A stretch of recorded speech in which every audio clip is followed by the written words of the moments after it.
Hello. Hey Orange, what's up? Let me just quickly with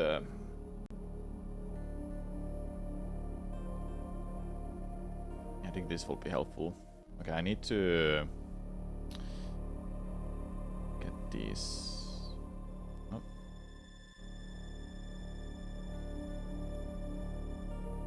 Okay, there we go.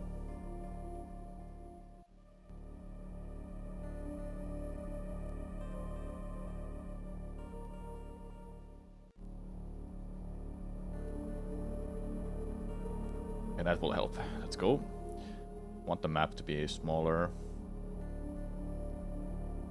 Want it to be too big. Okay, there we go.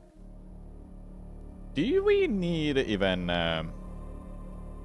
do we even need a Omega Metroid? Well, I mean, it tells us the description. It tells us what's the the requirement, so maybe I should have it. Yeah, maybe I should have it.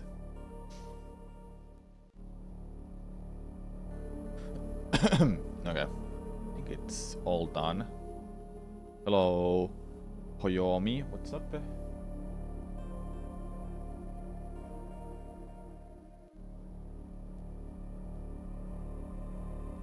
Okay, AP is on. I've got the local recording on as well.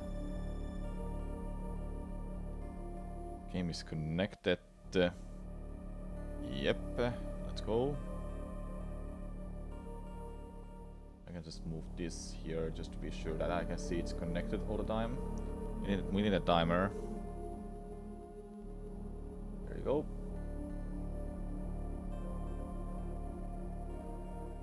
Let me just use the toilet quickly, then I'll start. Okay, I'll just restart the game for you, so it's not like the same title screen all the time. Be right back.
Okay. Hey. Alright, hello everyone. Let's play some Metroid Fusion item randomizer again. We did one yesterday, it was kinda hilarious, I must say. Maybe today is gonna be a better day with the seed. We went 2 hours without finding a missile data. Hopefully today is not the case.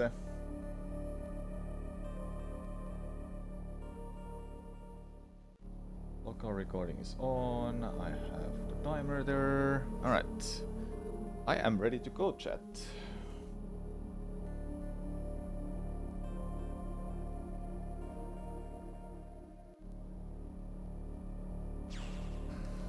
Let's start the timer. 3, 2, 1, go. So the same settings like yesterday. I need to find 10 Metroid infants. Then we can start the self-destruct sequence. So I didn't change any settings compared to yesterday. It's still all the same. So we've got 2 locations to start off right away.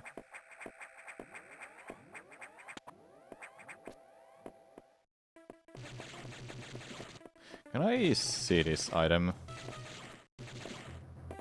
No, I can't see it. Okay.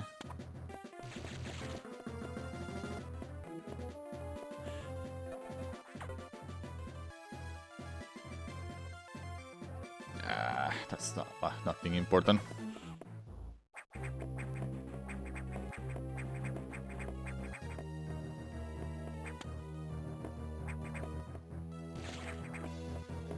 Hello, cruiser ship. Thanks for good luck. Hey, morph ball. Starting off strong. There's always gonna be morph ball in the first part of the game anyway. So we've got one more check waiting. This one. Main power bomb. Wow. Okay. So that means like a couple new checks waiting. That is actually unreal that how fast we want that to.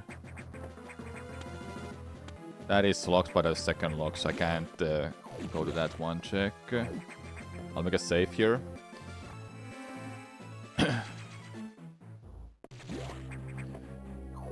So we can head this way, I think.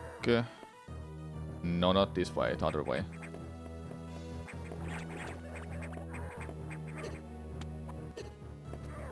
Yeah. Did I play X-Fusion? I have not played it, no.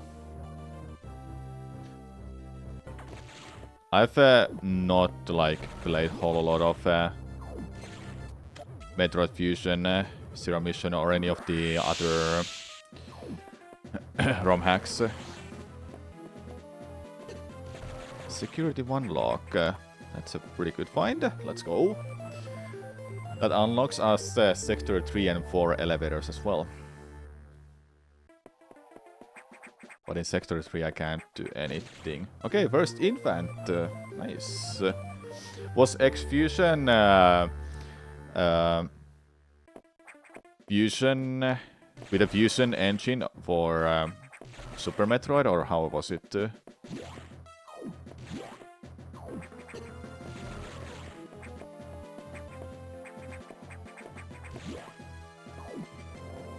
Hello, Impact. What's up? Thanks for the good luck. I'll be needing it.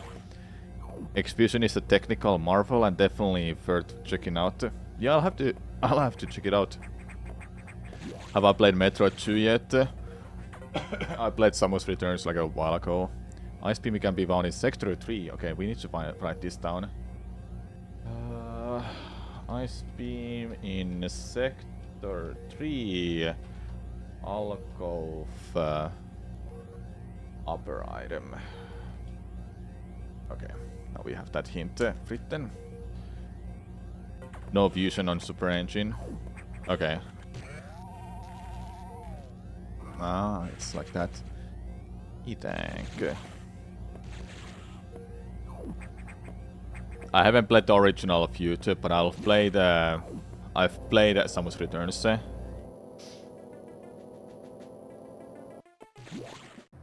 Okay, what do we start with then? Do we just go to Sector 1, 2, or 4?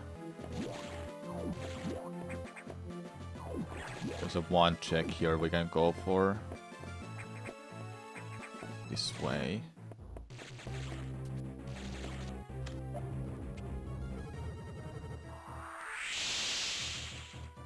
Here it starts again.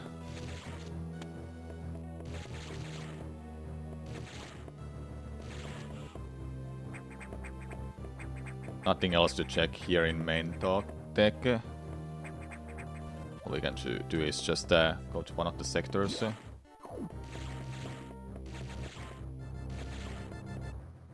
Missile. Okay, which one has the most checks? Okay, there's 4, technically 3. Sector 2 has 4, 5 as well. Sector 4 has... I think I'll go to Sector 2. I prefer another Metroid 2 remake over Samus Returns, but they're both incredible. The reason I've not really cared about another Metroid 2 remake is that it's a fan-made game. It's not an official game, so I don't barely care about it. I'll check it out at some point by myself. Because I kinda don't want to stream it because Nintendo took it down. That's like my reasoning for it, why I've kinda not check it out too much. Okay, power bomb. Good to know, good to know.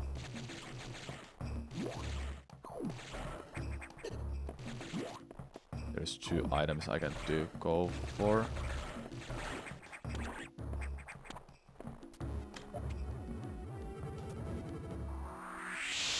Level 3 lock. That's a really nice find. Doesn't help anything here, but it does give us some more checks eventually. Okay, what is this? E-tank. Alright. I did like Metroid 2, but it feels so weird compared to other ones that I've played. So I had some issues to like get used to it because you have to go and fight Metroids instead of like proper bosses and so on.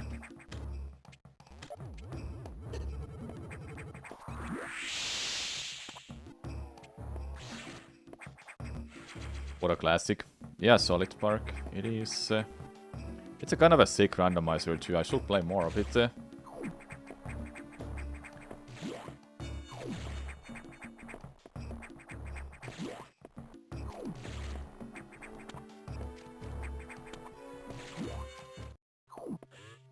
Was this missiles, by the way? No, it's not. It's E-tank. Okay, there's 1 check waiting in that 1 room. And everything else is like, maybe I can get it. Or... gotta do some stuff for them. I think it's just better that I... go for this.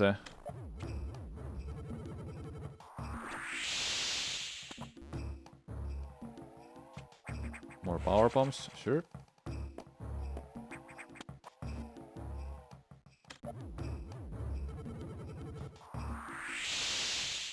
Good thing I got power bombs off, so I don't get stuck. Is this something I can get to? No, I can't probably... don't think I can wall jump to that.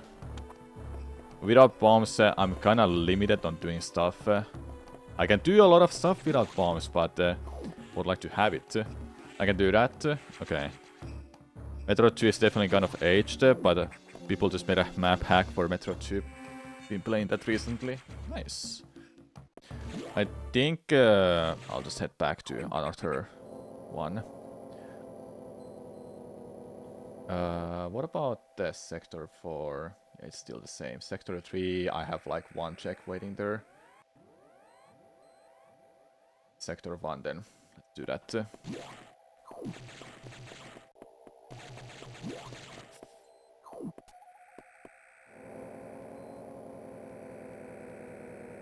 Okay, so there's a few checks waiting here.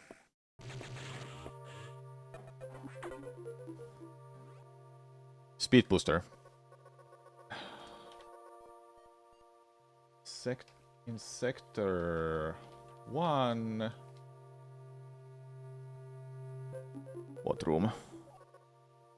Hornard Hall. Wait, that's like nearby, isn't it? Is it that one? Yeah, it's literally on my path.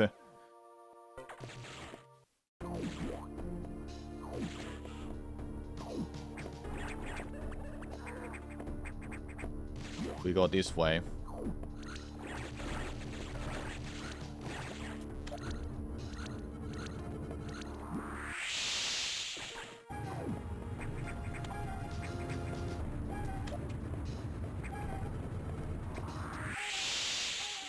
so it's to the right.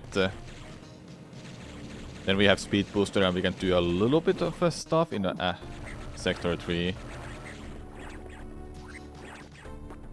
Nice.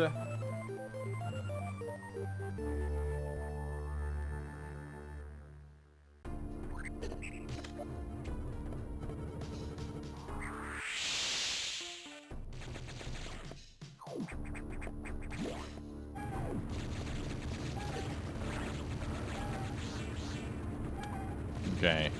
After this, I think I'll go through the rest of the sector.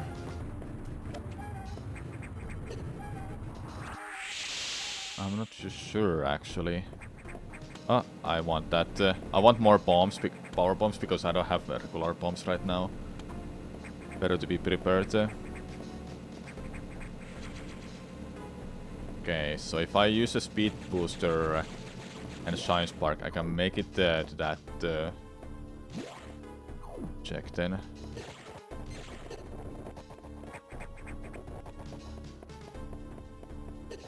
No, I didn't get the speed booster. Yeah, so I can like dash through that.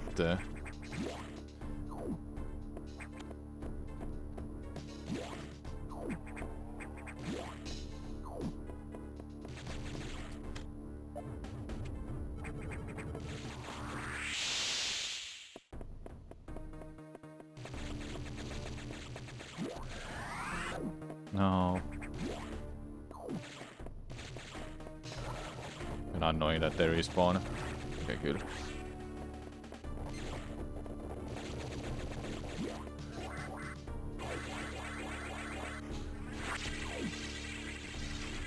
Okay.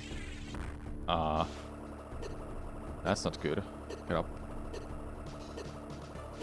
It's an E-tank. Was I able to grab it, by the way? If I just held left there. Okay, I'm in a kind of tricky situation. I should probably just head back.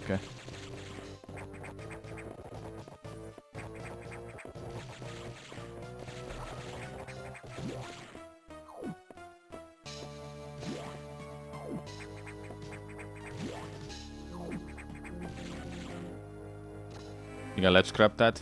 Okay, I'll have to try that when I get back.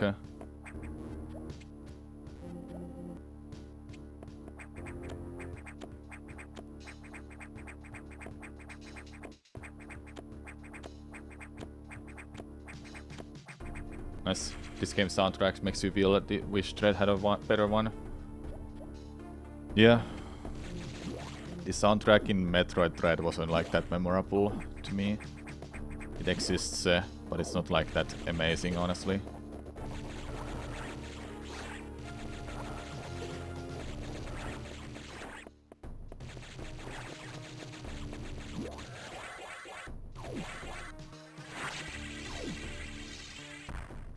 Nice.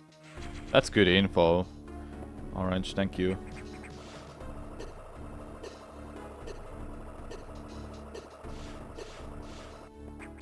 Yeah, it was more ambient. Is that how you pronounce it? But yeah, it was more of like that.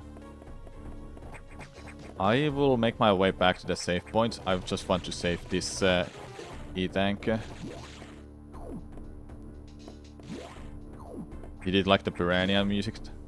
Yeah, I did like that too. I love Dread game as a Metroid game. It's really good. Wish there were more of like that kind of Metroid games.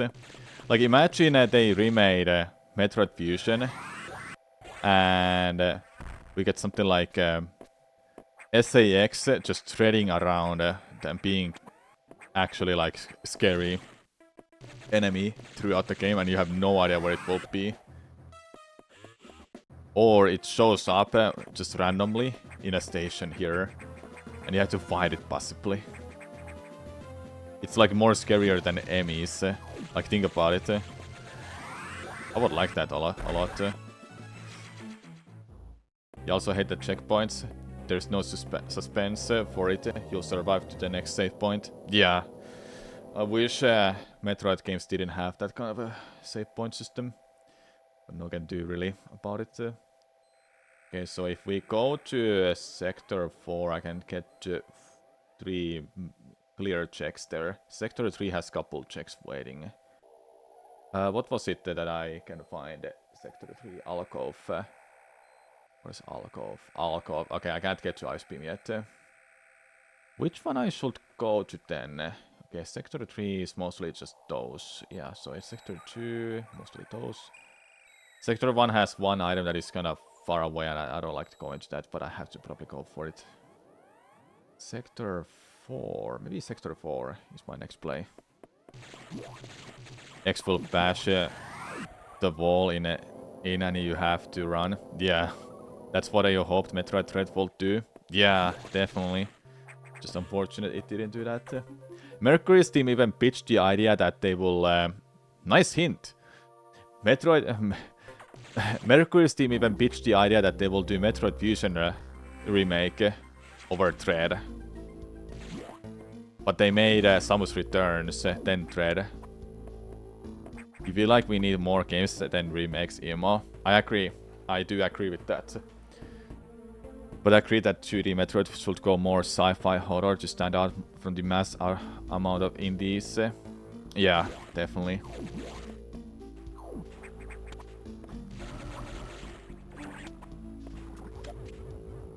Okay.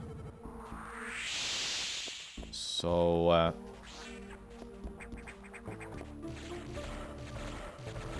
what is this item here that I can do?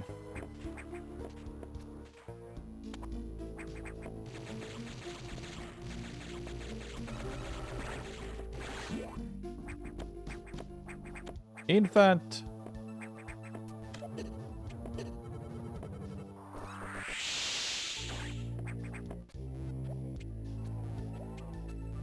Oh, that was hard. But yeah, we need more new games. That's why I hope that they will do Metroid 6 next over remake. I don't have anything against the Fusion remake. Well, I will take it. I'll take it. I'll take any Metroid games.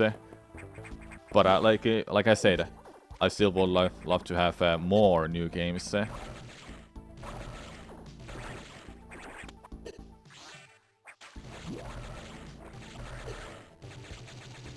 Can you freaking hit that? Thank you.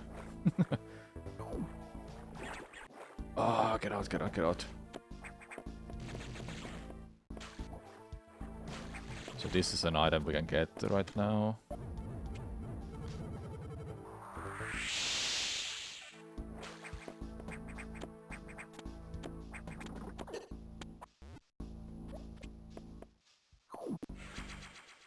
Yo, we get speed booster in Prime 4. Imagine flash shift, instant motion sickness. And maybe that's the reason they didn't do those. And we get a motorcycle instead.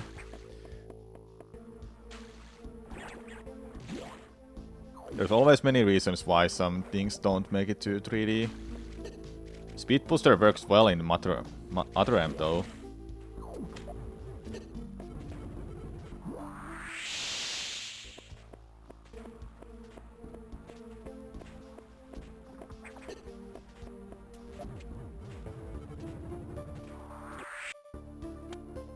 I'll do this next.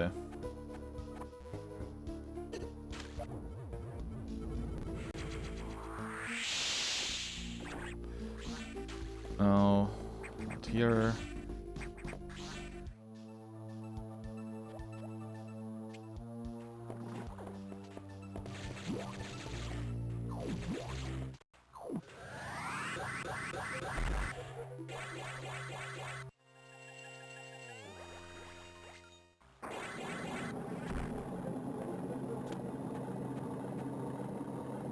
Will the missile launcher be obtained at almost the end of the seed?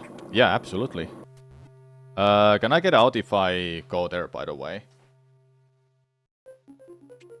Just asking before I go into that, because I don't have bombs. Be cool if the file have upgrades and such. I can't? It says I can't get it. Or is it below one? No, it means... Why does the tracker say I can get to it then? So am I stuck? Wait, am I stuck?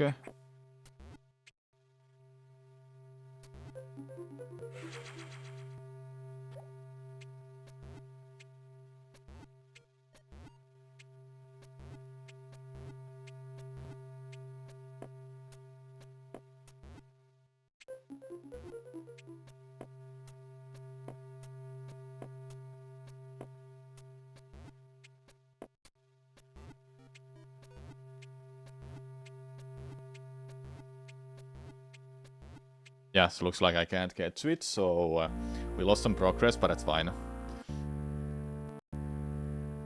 Or wait, did I lose any progress? Have I done those?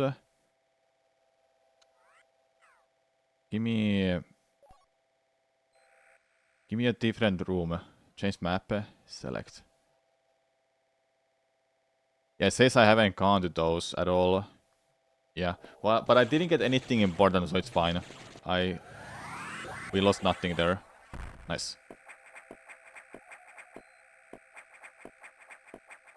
So Sector 4 is a no-no. Means that we should go back to Sector 1. And go for that one item that is kind of far away.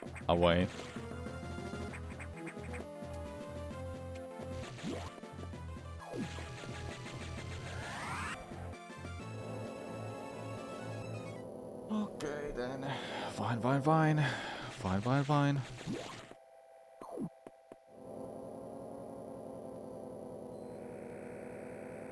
So this is a little far away. I'll make a save, but I need to capture this. Get some health back.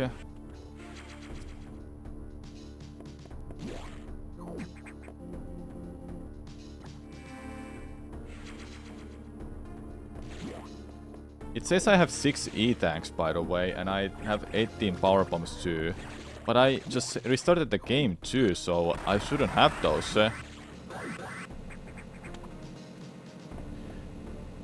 Or some gold run challenge in Sector 5 if you don't feel like going so far.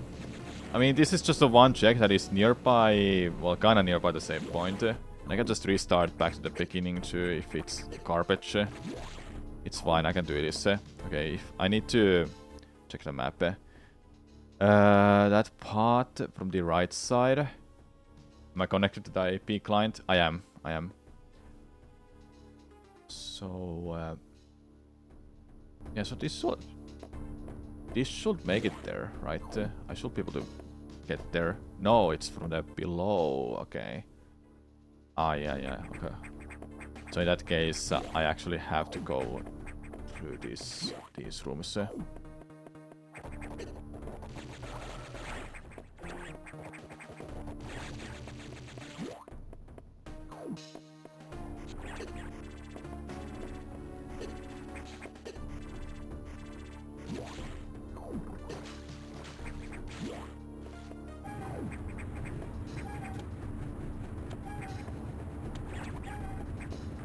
No. Okay.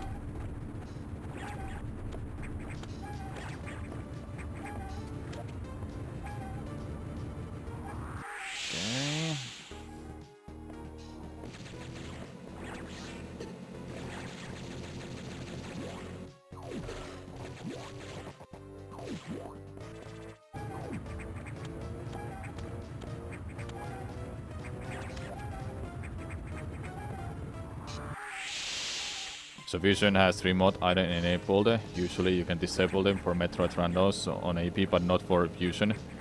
You don't ever lose item progress, because they keep items through the client instead of through the game. Yeah, okay, I see.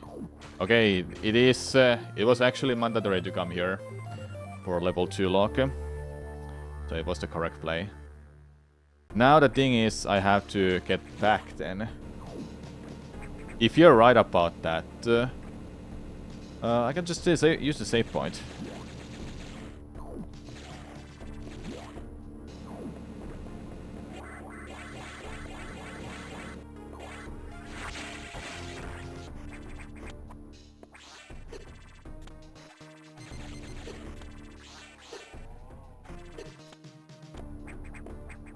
There we go. Let's get over here then.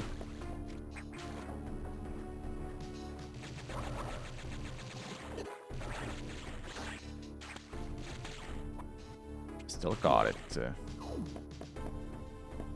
So this item... can I get to that now? Is it possible for me? Or do I need a speed booster? Not speed booster. Do I need gravity suit for this?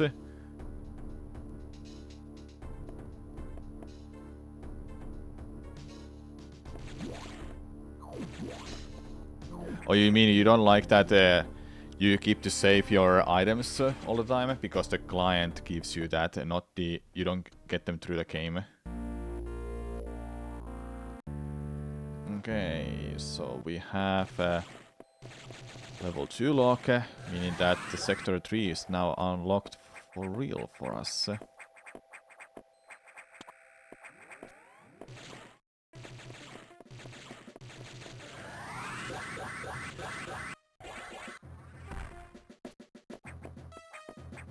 Hey. Yeah, I think sector 2 is the next best play. Sector 3, I mean, sorry. Sector 3 or 5. I'll check which one has most checks. Sector 3 has couple, Sector 5 has couple as well. A couple vast ones in Sector 5, let's do that. You don't like that? We don't have to think whatever, well, softlock or not, cause that's like what made that Randos interesting. Okay.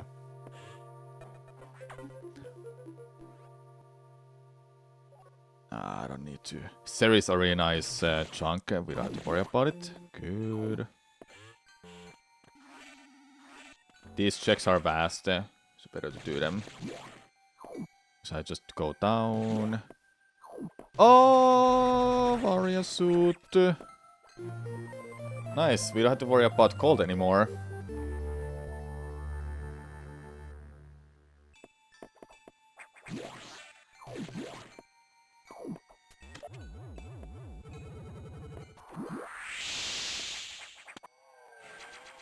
Very good fight, I must say.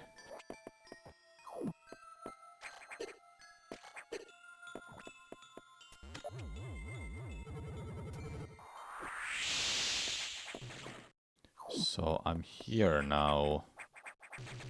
Meaning that... can we go through this? Yeah, we can. Yeah. Let's do it. What do we get here? Infant Metroid. We downloaded Infant Metroid. Can't believe Prime Warrior had nearly 7 years development. Yeah, and mostly because they restarted the project too. I don't think we can do that one at all, chat. We can do all of these checks here. Okay.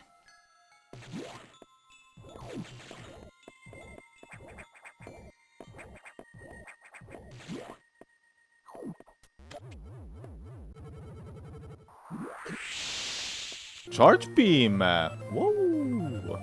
That will help us against boss fights. If we just can go and beat any bosses. What do we download?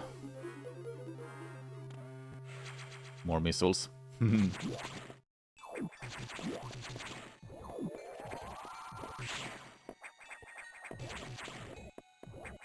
Yeah, let's just head back. I'll make a save here.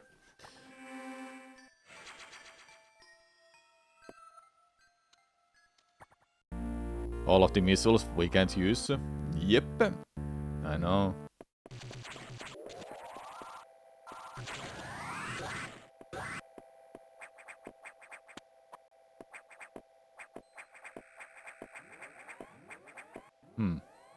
I should go check out these.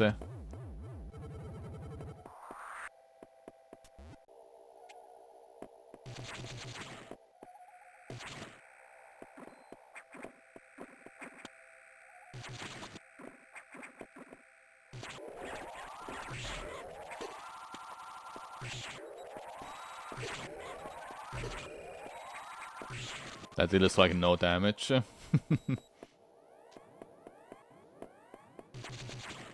Yeah, Noble Boy. It reminds me of yesterday. Okay. Oh. It's unreal, we can still get out. That is actually unreal, we can get out. There's a save point at the very bottom of this room. That we're going to right now. I'll be using that. And hey, Noble Boy, what's up? Nice. I wanna say, do it like how you're supposed to when explain this. That you would lose your progress if you don't save. And then warp. So when I save, then I warp. Not that it matters. Why you can't make it all the way up there? Okay, so we have couple checks chilling here. I don't know, can I get to that? So if I go all the way to the left, there's one check waiting. Just holding a... Oh, that's... He's holding a missile! We can use missiles! Only 31 minutes in and we found missiles. And only 31 minutes in we found missile data. You can just disconnect the game to the client and it will work that way. Yeah, that way. It will work then. Okay, we can fully clear this next part then. That's good. I'll go... yeah, I'll go through this. Missiles not last check. Madness. Yeah, you were here yesterday. It was hilarious though, what I had to go through.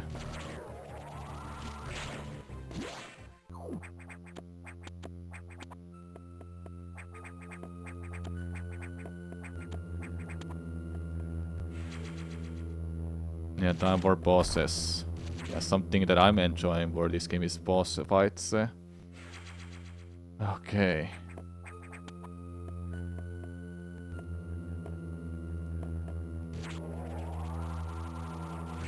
Does this one-shot it? I don't think it will.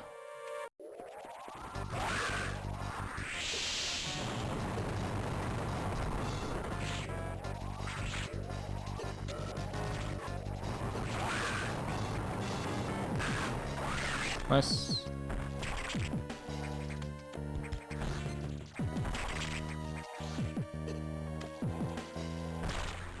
Okay, what do we want?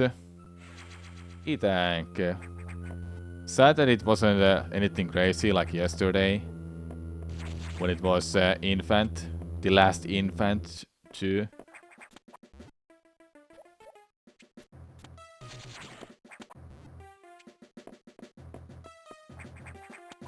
Okay, so do we go to some of the sectors?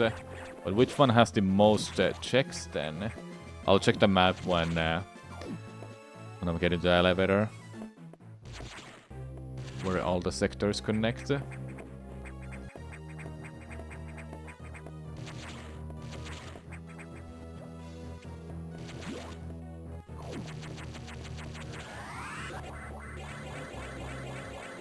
Okay, let's see. Sector 1 has the boss fight place with Crab Rave. Why is it called Crab Rave? Why is this room called Crab Rave? It's one above Charge Core Arena. Okay, Sector 2. Those checks I can't do because I don't have bombs. Sector 3 has a couple checks that I can do. It has 6 checks. Sector 4, none. Sector 5, none. Kind of. Sector 6 has 4 checks too. Sector 4 will... Sector 6 will be kinda fun. I think I'll do Sector 3. Because there's a ice beam for me, but I can't get it right now, can I? No, I can't. I need something else for it. But it has a good amount of checks. So let's do that. I don't think I checked this hint yet. Diffusion missile. Okay, maybe I should take it.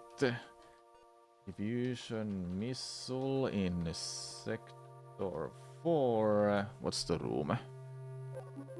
Data room. Okay. Data room I can't access to. That's not a kind of a place that I can go for. Box round 2. Yeah, this time I have missiles. I'm prepared. I can actually fight it properly. Yeah, I'm gonna make a save here because we'll be checking out this place a little bit.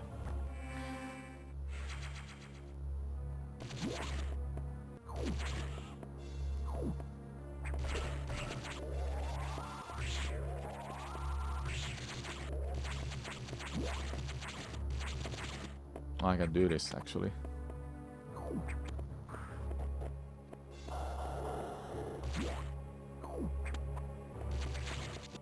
No, I can't do that. Can't do that anymore.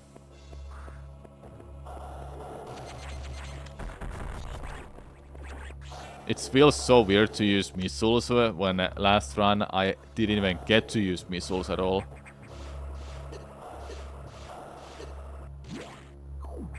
Oh my god.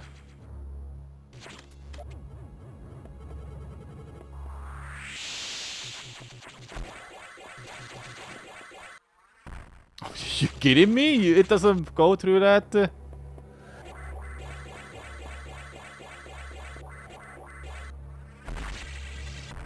Okay, well, screw that. I don't need it. Oh, I should have used this.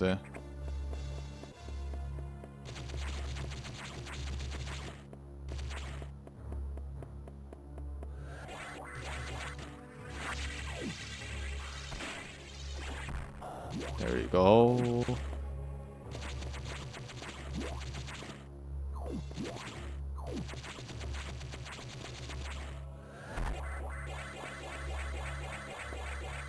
No, I didn't get it. No, I can just go through the door. What am I even thinking?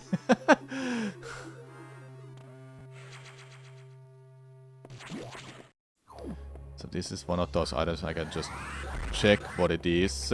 Oh, nice. Of course, those respawn. I forgot about that. Let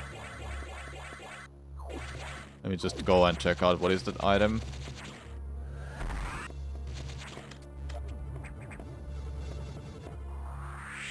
Okay, don't have to worry about that. Good.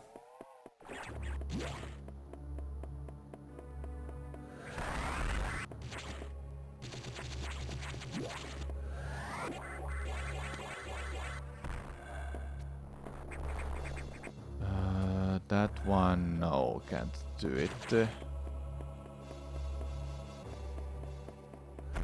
Okay, I think it's... We're gonna go to the box, hey?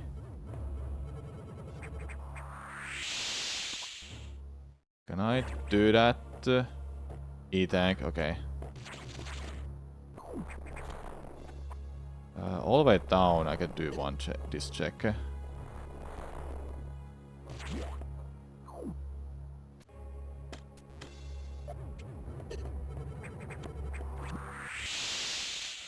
Okay. The rest I can't do.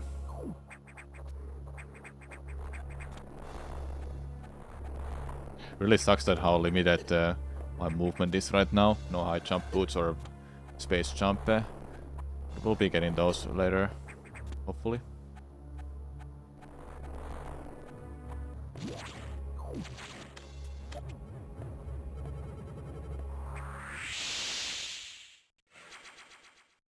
Okay, well that's all I can do here. Time to leave.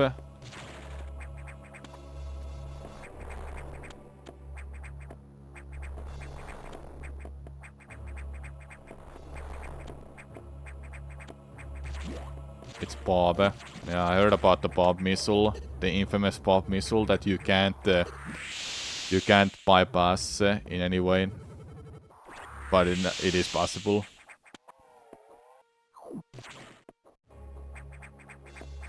I should do this check. Actually, I'll do it after because I gotta do the boss first.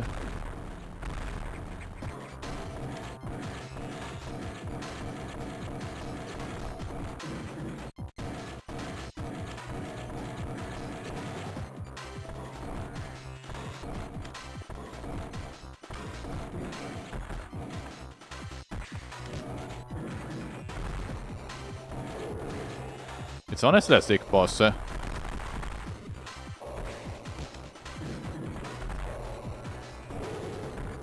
How many missiles does this need?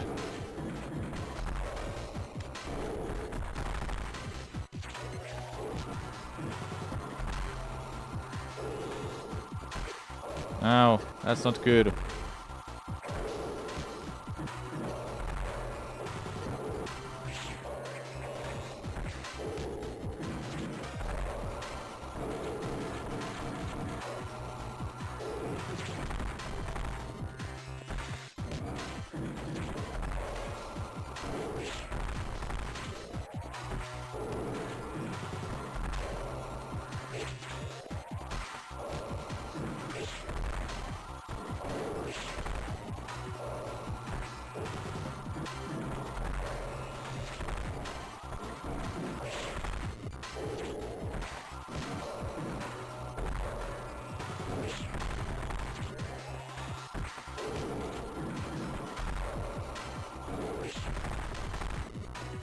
Okay, it's not that bad. Supers just won't make this so much faster.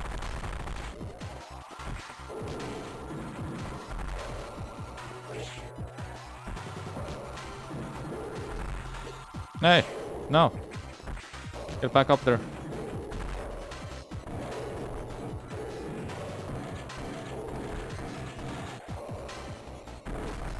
There you go, got it. Good review probably, since this is right after you get these super missiles. Yeah.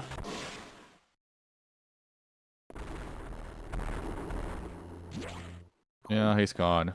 What was he holding? Downloaded Infant Metroid.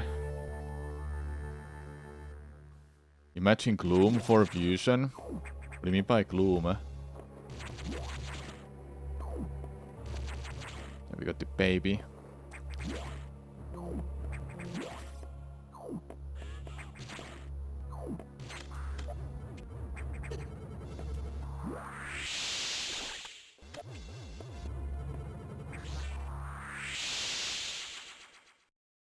The stuff that deletes hearts in Tears of the Kingdom. Oh, you meant those, actually. Okay.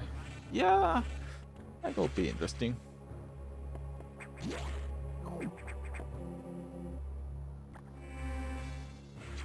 Alright, let's head back then. We didn't find like anything useful there. And I think Sector 6 seems more fitting right now to do.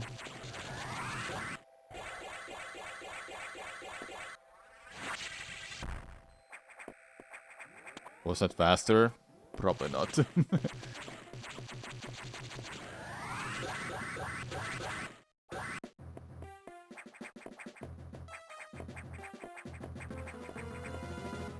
Metroid Fusion, but absorbing X deletes an E-tank.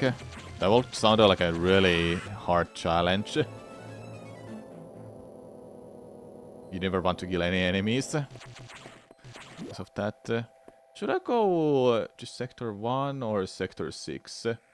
Nah, Sector 6 seems more fun.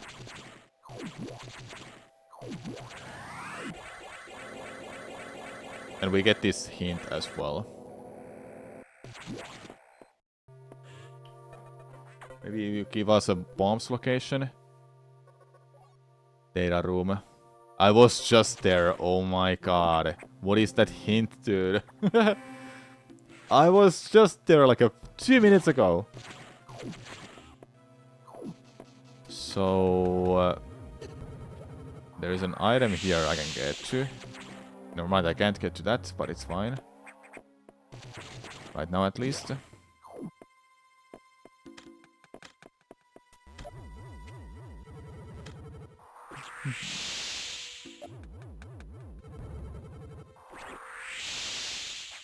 At least you have missiles before the end game. Yep. This time around I have missiles. Now I'm just missing bombs. Will be helpful to have, honestly.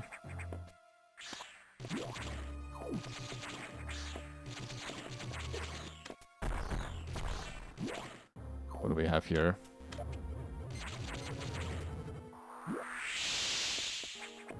Nothing. Nothing important at least. So then I have a boss fight waiting and something above that. This check I can't do. Why I can't do it? Oh, because of screw attack.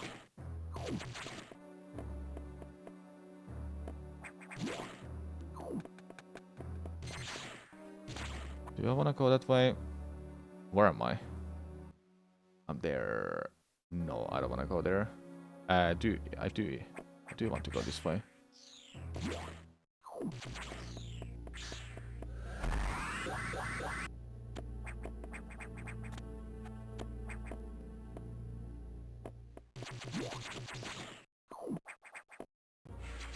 Okay.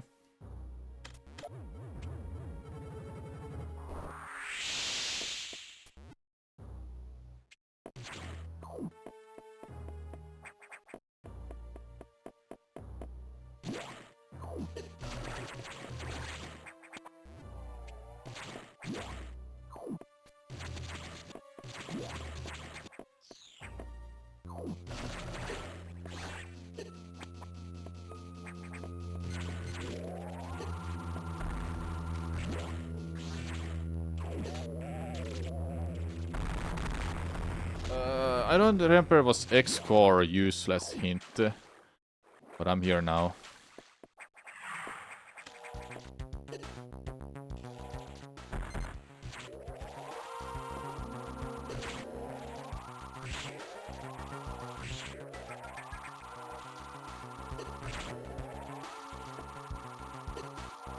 Can't see shit at it.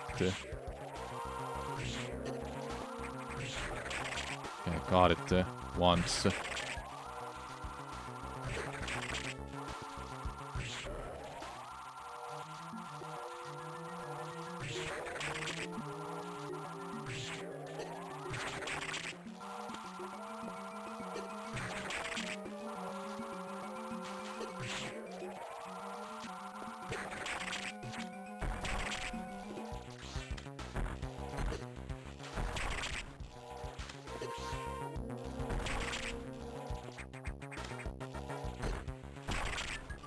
Dude, no supers makes this so slow. Holy damn.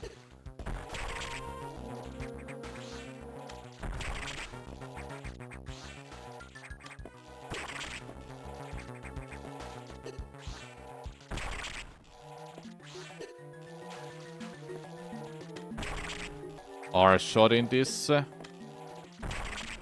Don't think I've heard of it.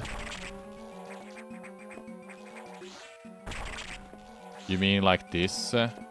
Or...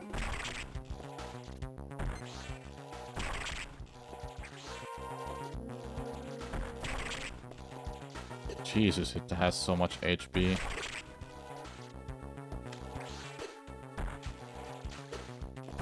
Okay, we've beat it. Yes. What do we get? Space jump! It was great to come here. Yes. Let's go. I noticed that there's a one check that I forgot to get. Let's go get it now. That was a great find. Now I can actually do a lot of stuff in this game.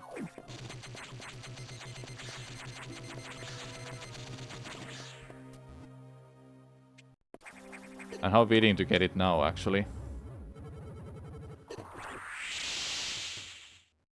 Okay. So yeah, R shot. What is that?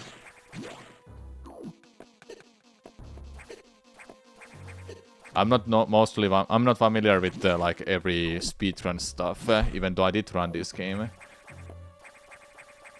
But if it's a randomizer stuff or some kind of a mechanic that I'm not aware of, then I don't know.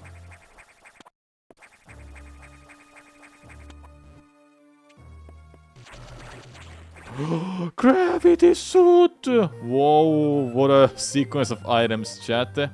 Space jump into gravity suit. Great ass find. Easy mode. Let's see. Okay, missiles. Yeah, we can just ignore that. Let's get the hell out of here then. Pancake squad. Yep. Nightmare is a go. Well, we can go to Nightmare. Yeah, we can do it. But without the supers, it's gonna be a hard as hell fight. Sector 3 looks juicy right now, I must say.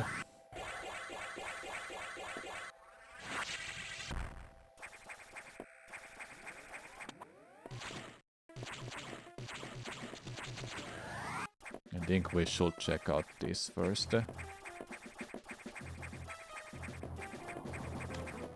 Why is this saying I can't get to it right now? Yeah, and no plasma as well. Okay, that's an E-tank.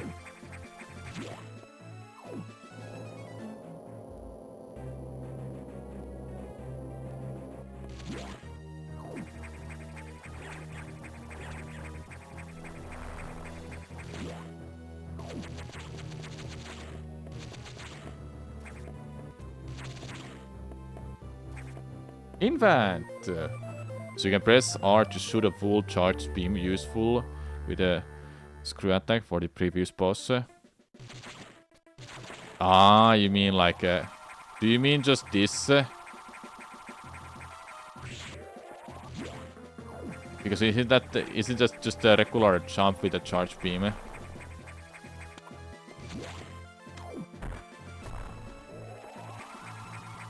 Ah, I didn't know about that. While spinning, I had no idea. Okay, that's new to me. I was like thinking for a second that isn't that just a regular pseudo screw attack? But it's not that then. Thanks for letting me know, Orange. Oh. Oh, this is painful.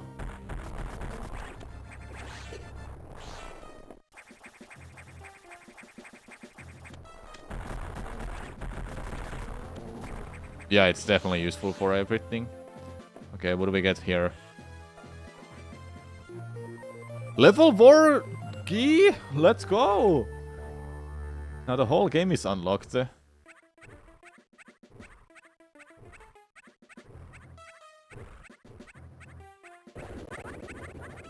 Yeah, saving animals is canon.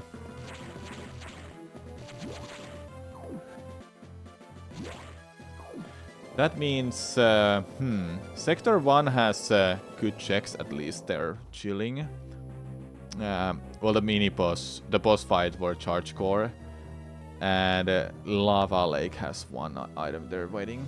Sector 2 has a lot of checks there apparently, without bombs even. Okay, Sector 3 is like mostly unlocked. Sector 4 has a few. Sector 5. There's like a lot of places I can go to. I think Sector 3 is probably better because of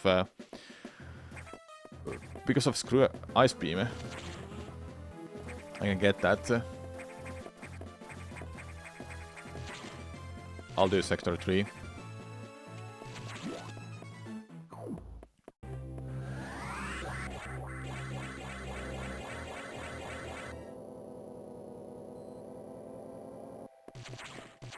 We have 4 infants. I need 10.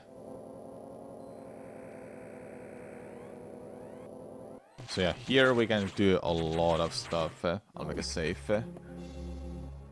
There's like 4 items we can't check at all, because they're out of the reach, or need a screw attack.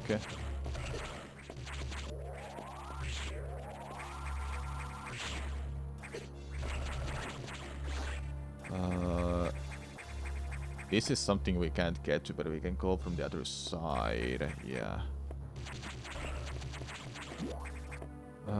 Let me see. That item I just checked over there. Yeah, I'll take it off.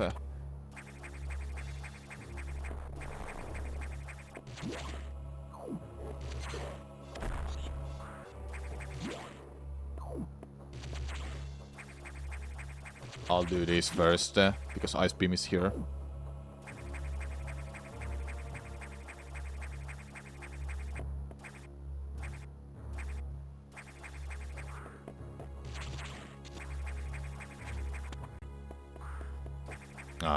Okay, that's... no need to worry about that.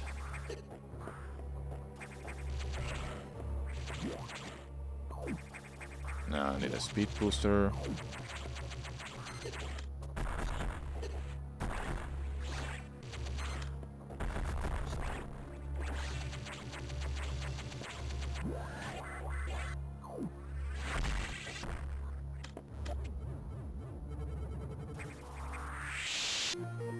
Ice effect, let's go.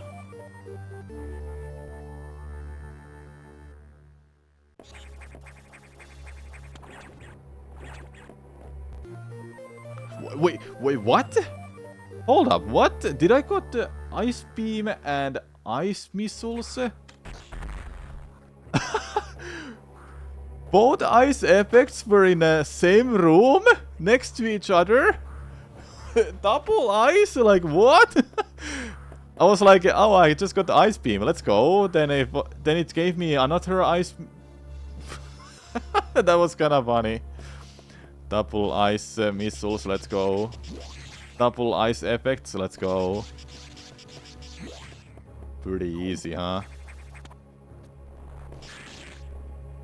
So if we go down this way, yeah, then there's 5 checks for us.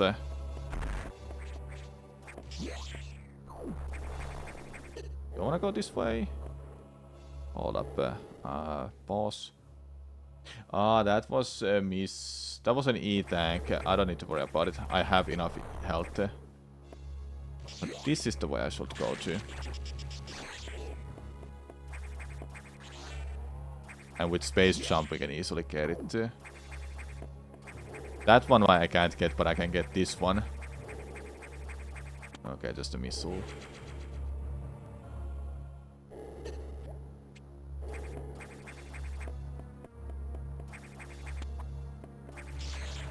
Now, if we go this way, there's one check waiting.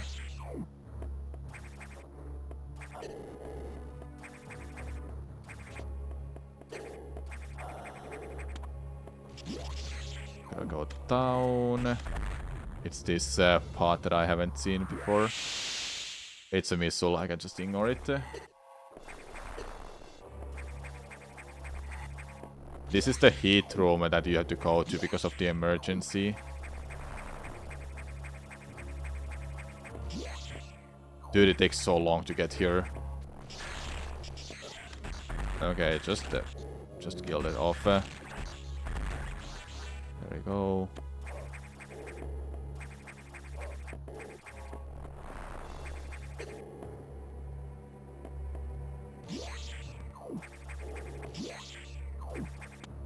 Yeah, the boiler room.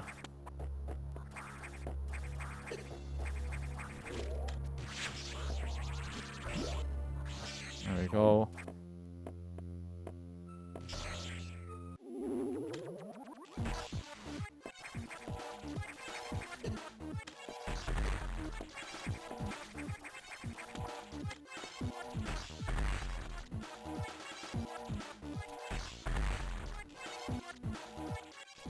The time when we fought Samus just murdered a human.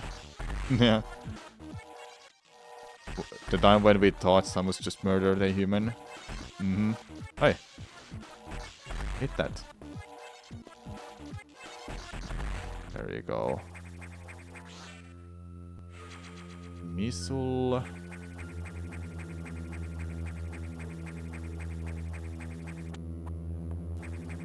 So is there supposed to be... Where am I?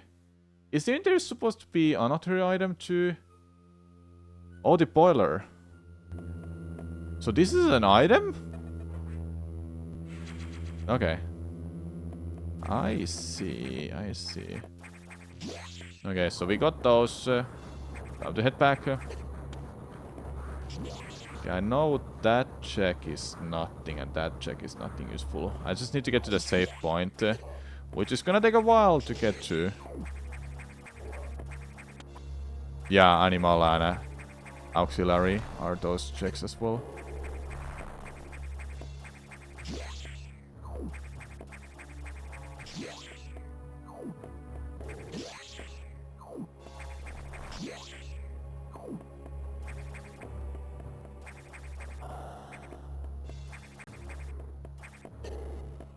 I gotta make myself a waiver later today in the evening.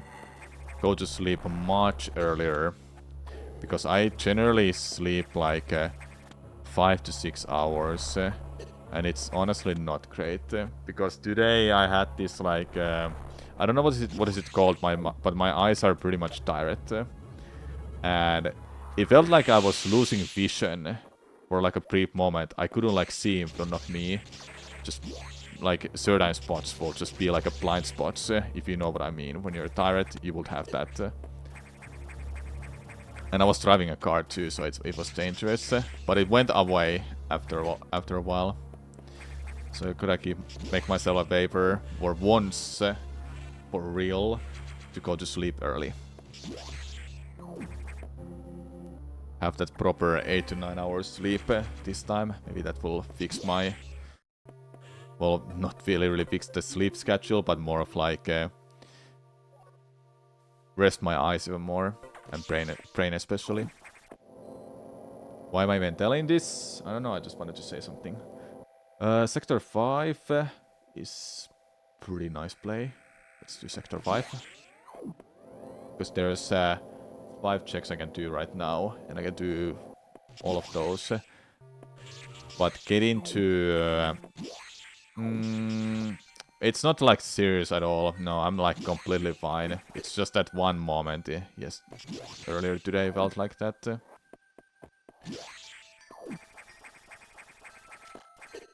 If it was serious, I wouldn't be streaming.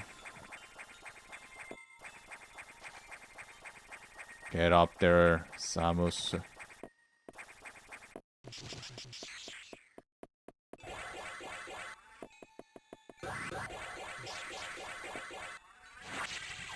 Plasma! Dude, I would have got that all much earlier. Okay, well, we got it. We got it. An infant! Oh my god, that was hype room. Let's go.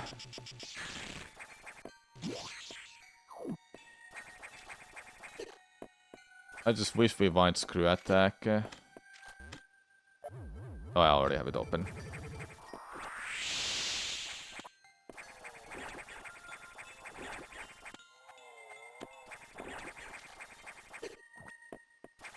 Why am I even going this way?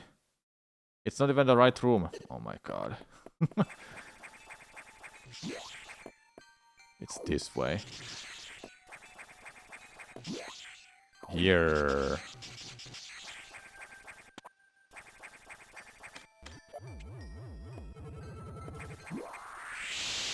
Oh my god, don't go that way. No.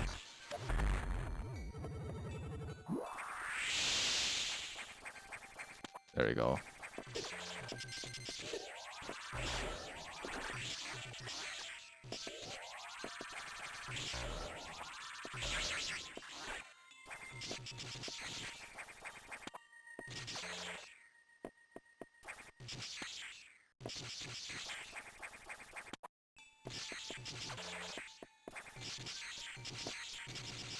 No, just a missile.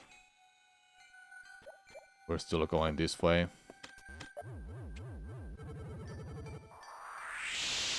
It said sector 1, so where do I end up? Here. Yeah, okay, yeah. Are those random then? I think those are random. But I didn't want to randomize them. Anyway, doesn't matter. So I wanna go... Apparently I can't... Apparently I can't get this item. Thank god I don't have to. Hello Brandon, what's up?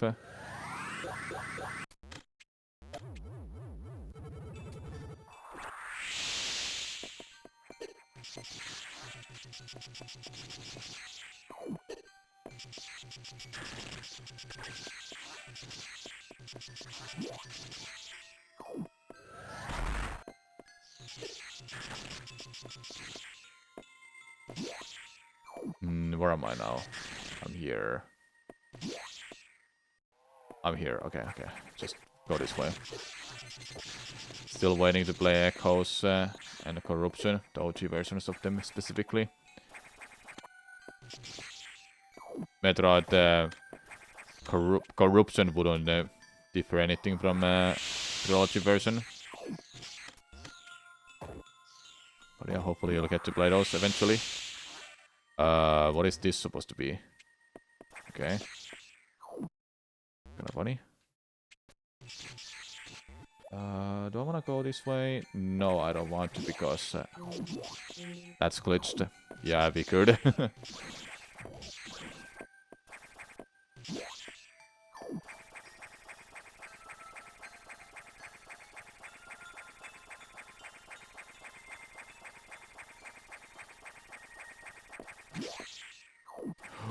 White beam! Let's go. We're more stronger now.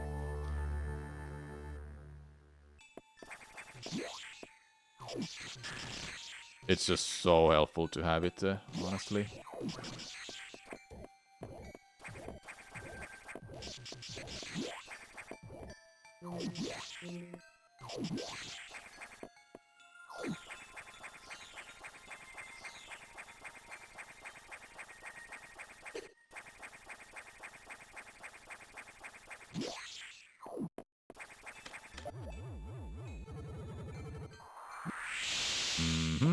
Can't get that. I mean, I can get it, but then I can't get out. Save point and we'll get out.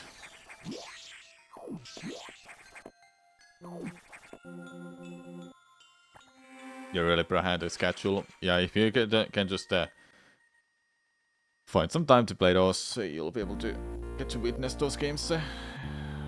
Okay, next. Maybe Sector 2. Yeah, Sector 2 next.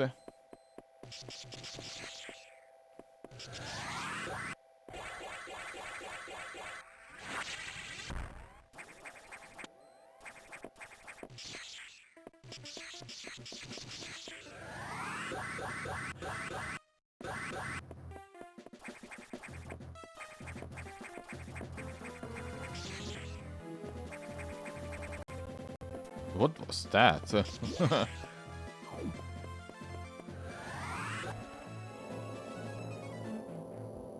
Oh, yeah. Sector 2 it was, yeah.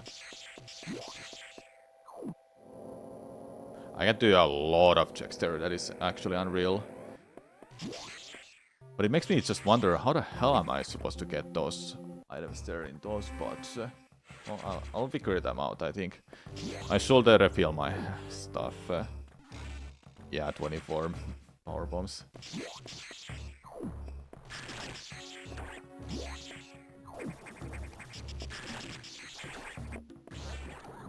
Nah, it was missile power bomb. Well, we'll never go to waste. I'll tell you that much.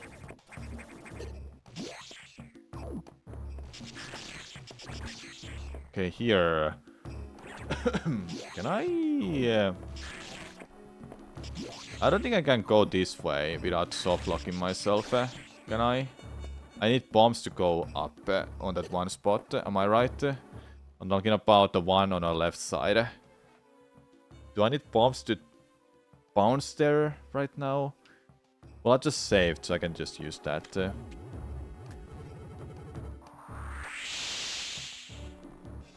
And there's a save point here too, I can use that to get back. Okay, for this I don't. But to get through this, yeah, then I do. Power bomb. Yeah, because I know what is that, it's useless to me. I'll just hard reset the game. Okay, good.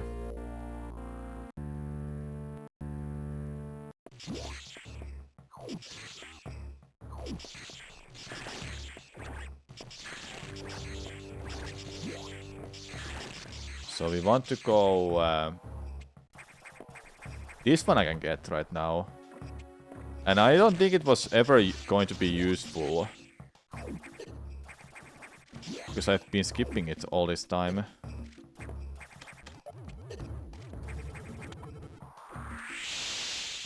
Yeah, it was never useful. Thank God, by the way. Because imagine it was something that I really needed, and I just skipped it for so long. Okay, so do I want to be here? Yes. We'll go here. I won't save yet. I tried to use a C stick or something to look down, but I just realized that I have a C stick on this controller. And this game wouldn't even look down anyway. Okay.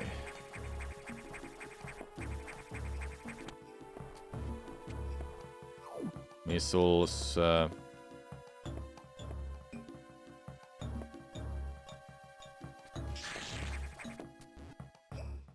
Nice. Very nice, I must say.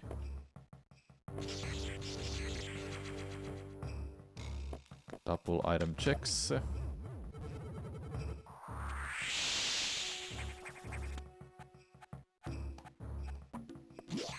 We need 5 infants still. And to get more checks, we need bombs and maybe some other stuff. Like what though?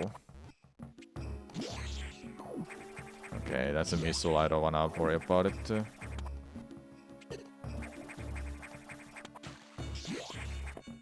Okay, I'll mark it down before I forget that I checked it already.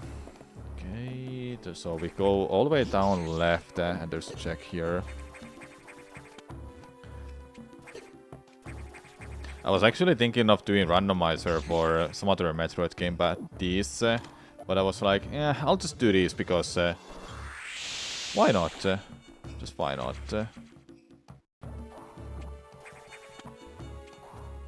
Next week I'll be doing more randomizers before Prime Force release. Oh, that will happen, chat. Hopefully you're excited for them as much as I am. And of course, hopefully you're also excited for Prime Force release. That's the one that we're all waiting for, right?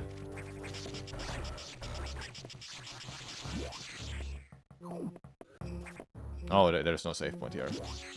There is a save point, but there's no way forward. This way. Never mind, not that way. Where the hell am I? I'm here. Ah.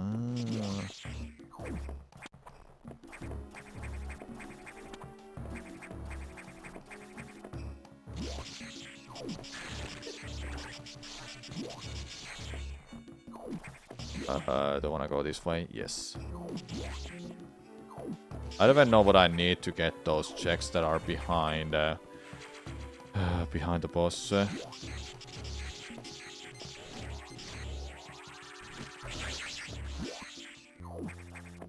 Screw attack, maybe? Yeah, screw attack. That explains it then. You intend to complete them all. Nice.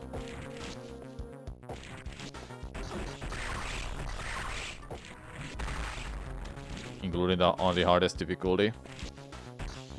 And take a while for you if you've played blind.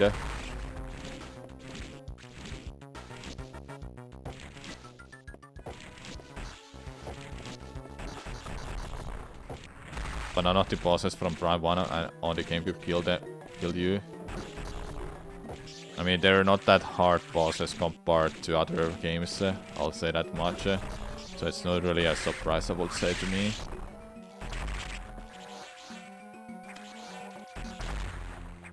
So ice effect makes it stronger to use missiles too.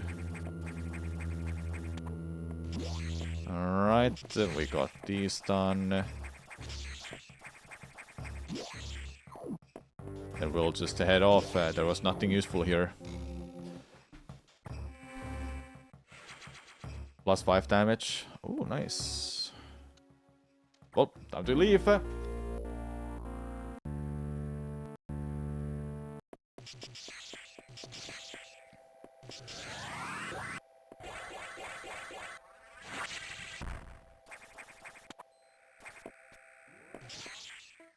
Omega Barret, the hardest boss. Well, I can see it being one of the harder ones, but not the hardest. Hello, Uldi Nurato, what's up? How's the Rondo going? This is going well. We haven't found bombs, but we've got missiles, which is important. Just need 5 more infants to beat the seed. Metroid Prime is the hardest for you. Yeah, it's a hard one as well. Which one I should go to? I guess I'll go to Sector 1 then. You're doing fine? Nice. I'm doing well too. I think today I will just go to sleep much earlier than I always do. Because at work I realized that my eyes are just overworked, kind of like.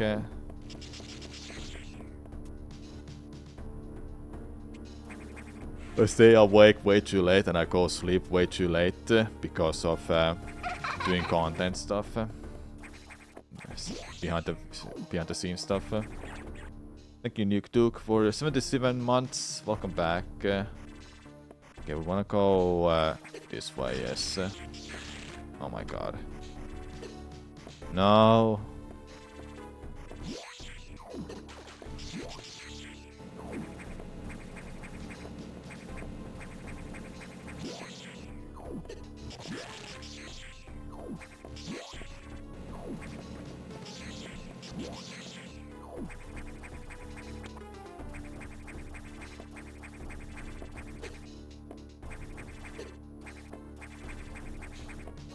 We work for planets on RDVR. We got far into it. Still, they're still planning on PR for recurrent mains. Randomania, you mean? You worked on that stuff? Oh wait, are you one of those developers for that? Oh, nice. That's awesome.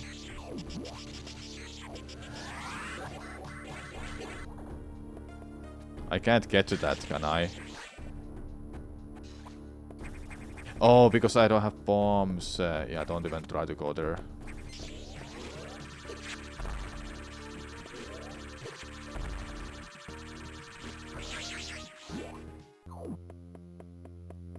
Hey, look, we want more ball. You lose spark if you take damage. Well, the thing is, I can't get to that check anyway because I don't have bombs. So that was one thing I forgot about.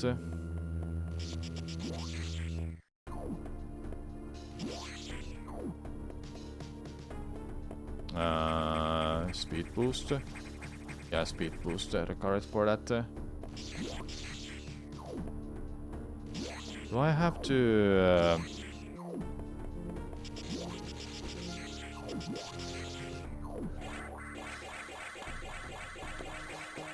I need to go so fast.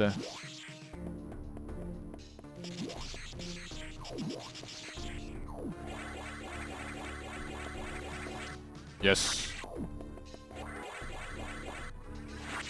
Yes.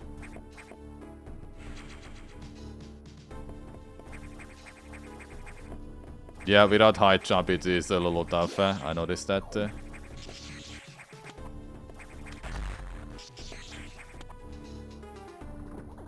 Bombs! Bombs! Bombs! Yes! We want bombs!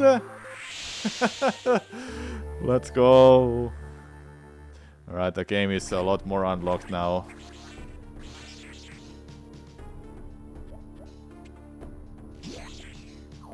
So we can go and check out this item.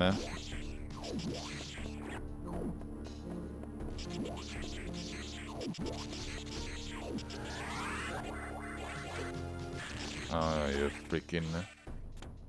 Does it spawn back every time? It does, oh my god. Does it die from missile? Okay, it is gonna be tough because I have to somehow kill that at the same time when I go through that.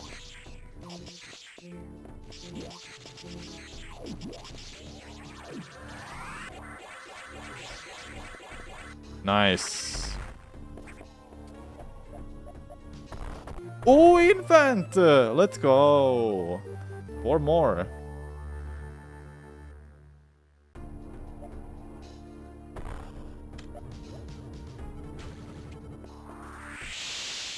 I was like thinking, can I not get back? Then I was like, yeah, maybe not from this way. Okay, make a save, then head back.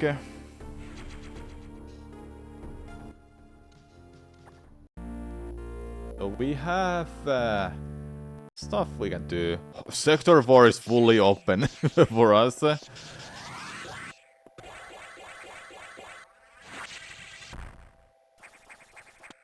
I should... yeah, this one. Please. Usually I play on AP version for this. I'm also playing on AP version right now.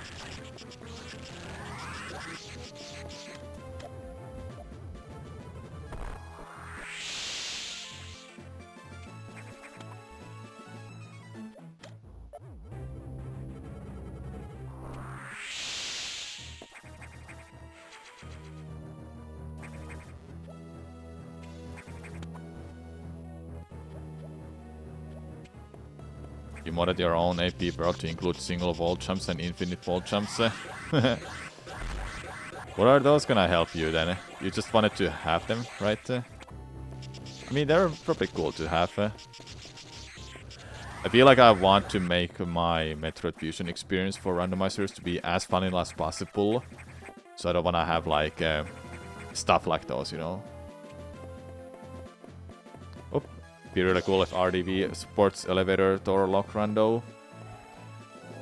Yeah, maybe in future feels more like a Metroid game fit them.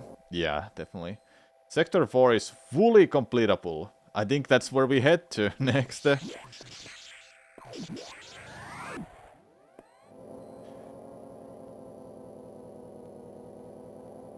I know Ceres is chunk. There was Infant in that one spot. We should go get it before I forget it. But first, let me just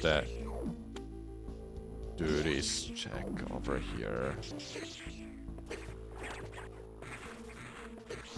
I can't get to it. Luckily, this is not gonna kill me. Wonder if Red could be modded to have single wall jumps like other Metroid games. Maybe. Maybe.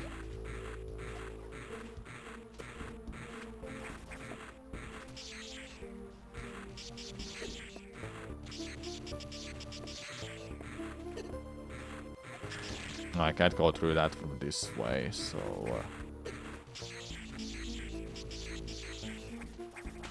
Okay, gotta do it from the other side.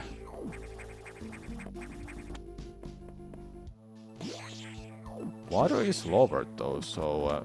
wait, I didn't lower the water because... yeah, because I had to save and Guida. That's why I don't have water lowered. We have to head back to that room to lower it. That's all fine.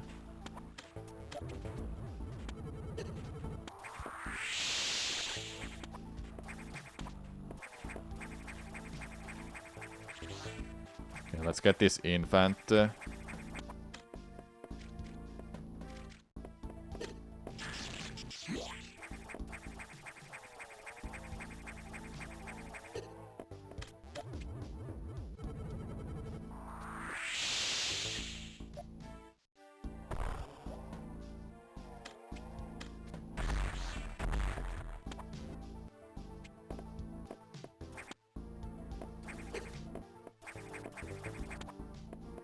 we go. 3 more infants.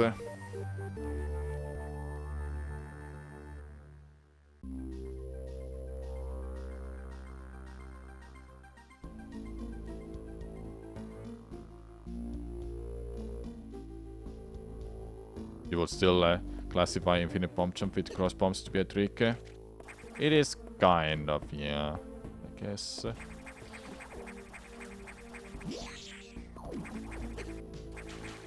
Where am I now? I'm there, so keep going this way.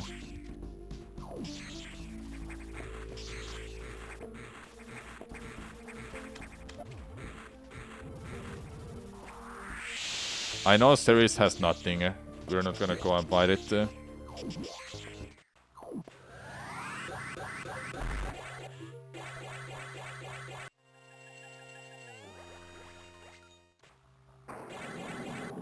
No, really?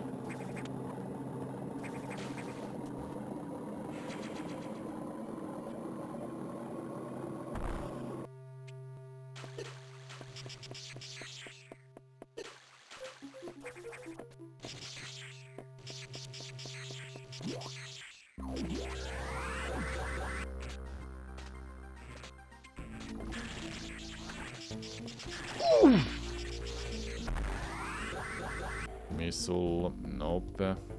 Oh my god. Where am I now? I'm there. So mark that off.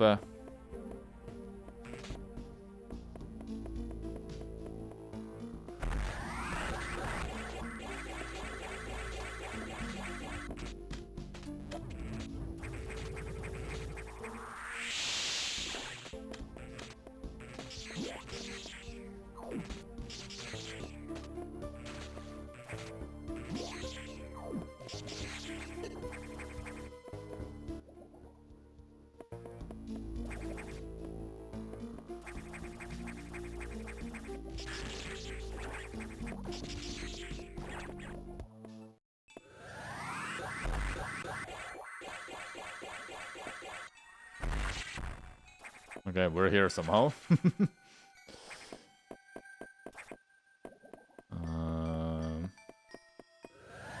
think I wanna go through the whole thing. Oh my god.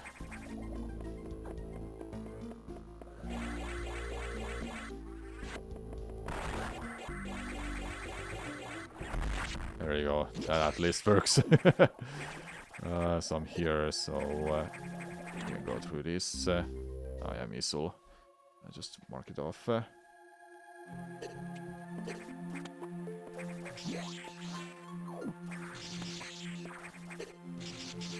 Still missing a screw attack. I have no freaking idea where it is. As well as supers are gone. High jump boots are also just gone. They don't exist in this seed.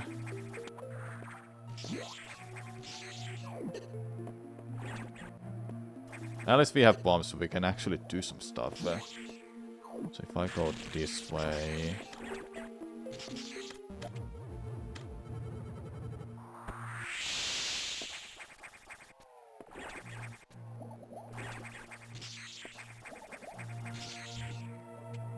No, missiles everywhere, man. Like, there's just nowhere to be found.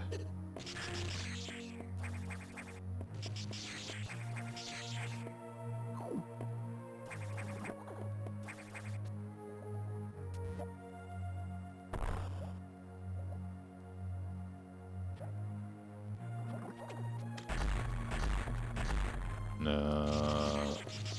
Ah, they're down here. Oh, wait. Oh yeah, of course.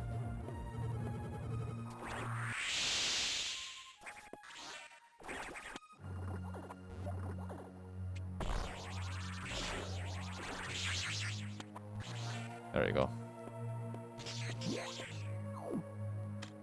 What is it? Invent! 2 more invents. I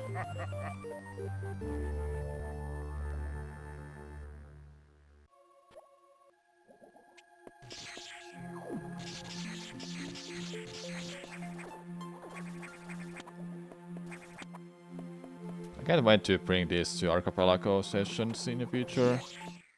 Will be a lot of fun. What do we get now? Missile.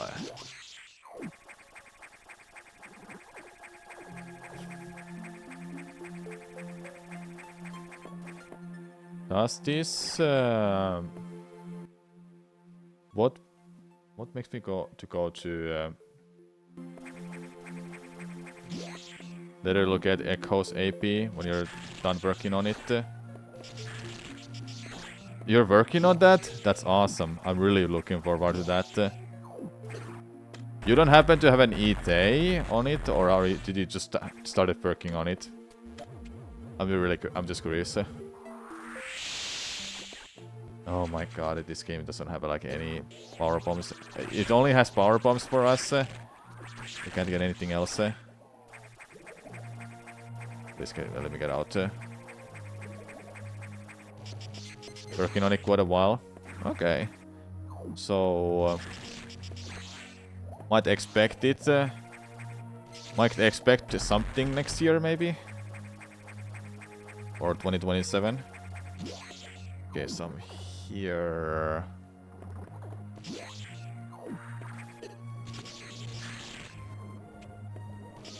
Wait, so how am I supposed to get to that M? It's main deck, so Sector 6 has that. Oh, it's in Sector 6. Okay, I was like thinking, how do I get to the lab? But there's only one check there, and I can't get to it.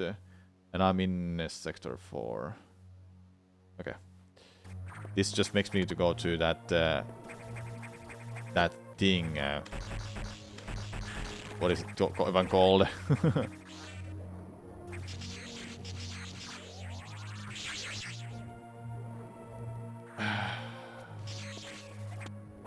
How am I supposed to get to that? Can't even kill it. Do I go through this? Yes. No ETA for now, but so far only Temple Crowns, Sky Temple Crowns and Great Temple have logic. Okay, so it means there's still a work to do.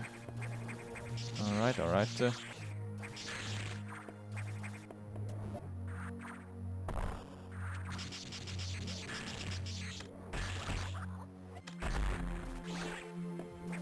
Yeah, take your time with it. I'm excited to play it.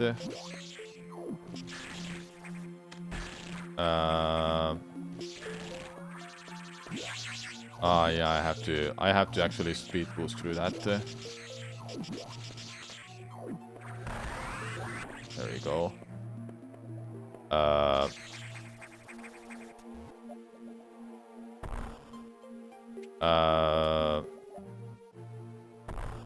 How do I get to that again? Where is this item supposed to be? Oh, there it is. So infant is there, that's great. It's one more after that. Meaning that I have to do the speed boost somewhere here. It's this room.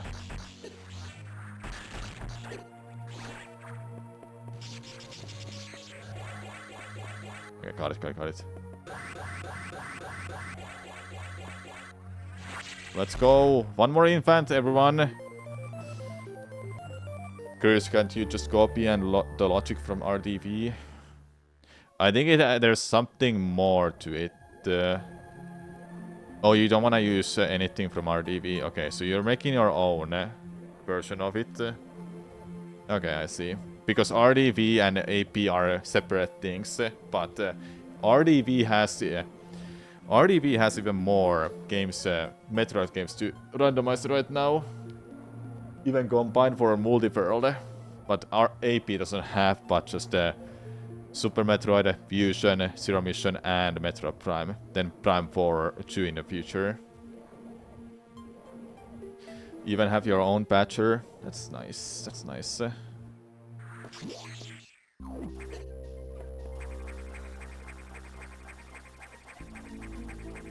my god.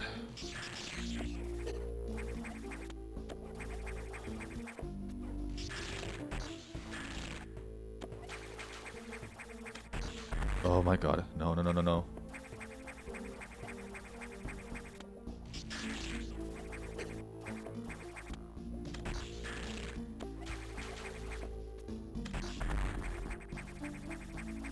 Alright. Once you figure out how to swap the disc code, you might make a cross Prime 1 to run in a single game. Ooh, I would love to see that now. Alright, we got diffusion missile. Isn't this vanilla, by the way? Now when I think about it. It is vanilla. Yeah, it is fun. That's kind of funny though. Okay, we are out though. We are out. That's great. Actually hilarious how it's vanilla. But yeah, we're missing one, just one infant. I know Ceres is nothing. I got a hint for it to be a missile tank, so I'm just skipping it. There's some Super Metroid ROM hacks supported, actually kind of cool, but they seem kind of strict with what's allowed and what's not. Yeah, Subversion thread got locked on AP server. Yeah, certain things they just locked and they don't want the people to, like, I don't know. There's a reason why Switch games are not in Archipelago at the moment. Wasn't it that it's it's the newest console from Nintendo, and Nintendo is known as a company that they don't support that kind of stuff at all. So AP devs were like straight up no for Switch games to be on main version of Archipelago. Subversion is really good. Is Subversion a hack, ROM hack then? I think they're still making their own in Smant's Discord. You mean Smant? You mean Smant or Smarts? You mean Smant, I guess. A very big ROM hack. Okay, I see. Where am I now, by the way? Ah, I'm here. Am I? Wait. Yeah, I'm here. So do I want to go to Sector 6? It has some checks for me. Can do those. Well, entrance lobby especially, I should check out of the way.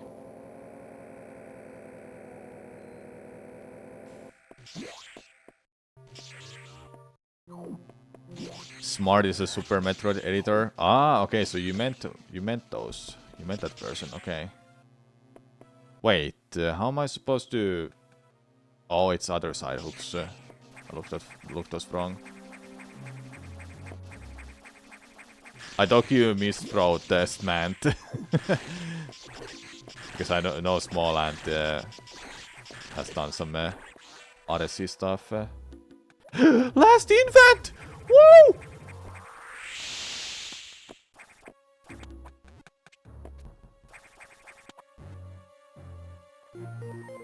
Let's go! We can beat the seed!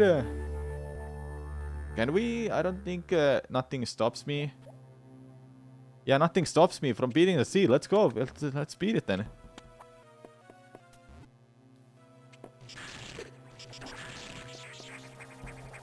The only thing I'm missing is Wave Beam right now.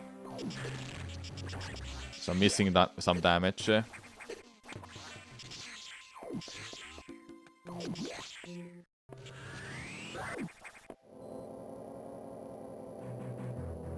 Super 4 Core X.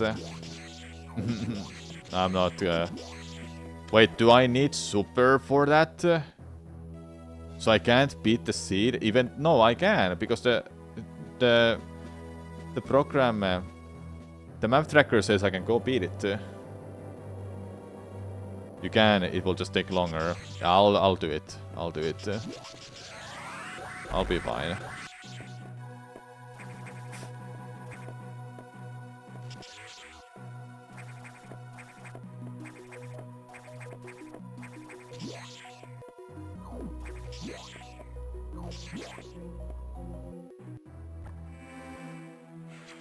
Okay.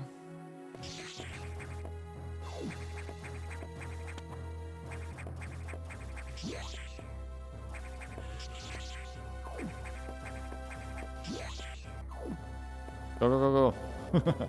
Go. What a seat though. This was like really fun.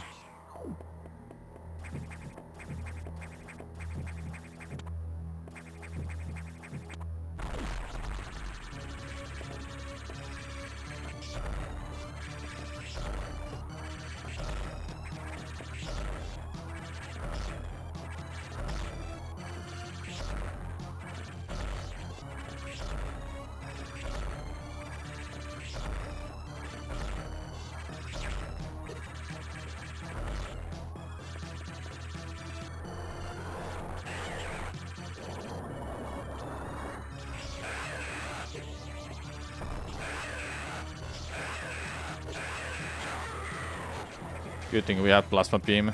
It hits every frame.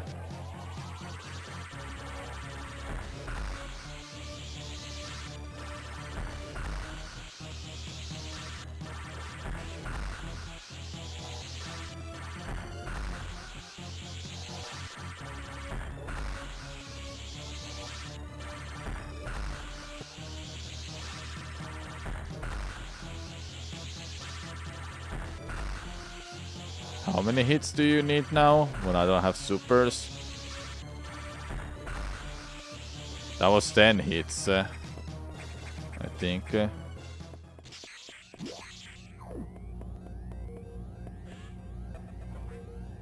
to go.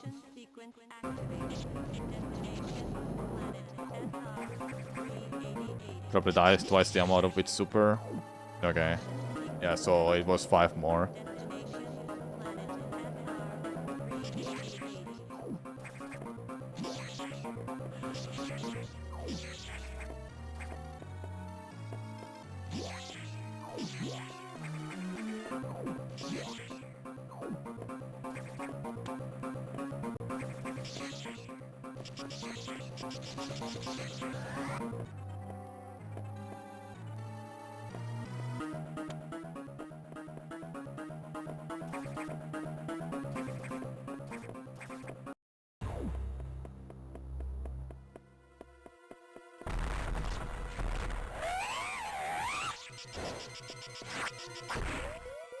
Updated AP work for Prime 2 to 0.64. Nice.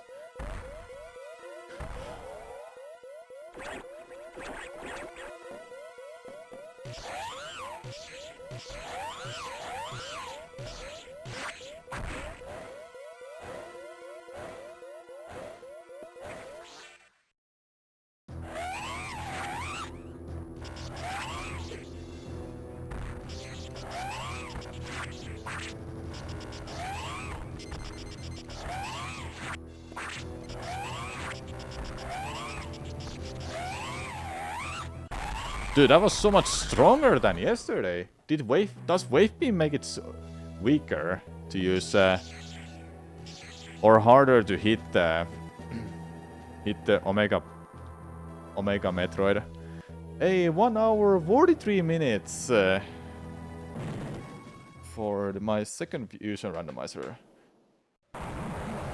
Okay. I'm really curious though, where was wave beam, supers and high jump boots? As well as screw attack. I gotta check them out. Let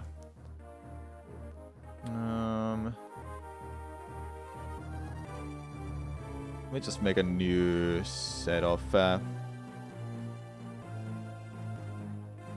I beat this now, so I will just make this again. Spoiler lock. Okay. Chat, are you curious where stuff is? Because I am.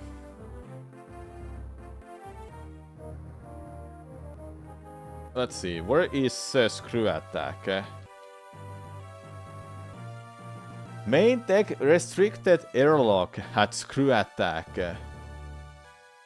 That's where it is? Screw attack was in Metroid, where they breed Metroid, in a lab. It's there. So next to Ridley, basically. Next for the GG's. Screw attack was in such a terrible location. I was never gonna go there. Restricted lab. Yeah, that's where it is. Okay, so that was screw attack. Where's high jump? High jump boots. Oh my god, you don't believe what it is. You wanna guess where high jump boots are? Or high jump? Like, take a wild guess where they are. Nightmare? No. I don't think you were here, Ulti, when we found those. Wink, wink. It's there. Yeah. No, not in Ridley. You remember where it was yesterday, Orange? That's where it is. And everyone who were watching, you remember where high jump were? It's in Box Arena. In Sector 6. That's where my high jump were yesterday. In the exact same spot. That's actually so funny. What else am I missing too? Yeah, it's the same location. Super Missile was auxiliary power station. Dude, it was next to Yakuza Arena. I could have gone to that like a while ago, but I skipped that many times then. Okay, that's where Super Missile is. What about Wave Beam? Wave Beam was in... I didn't even get a hint for it, I think. It's in a Ruined Freak room. Sector 5. I was right next to it too. It's on way to Nightmare. It's nearby Nightmare location. That's where Wave Beam was. Okay, what else I'm missing? I think that's all of the stuff then. I don't think there's anything else. Yeah, that's like all of them.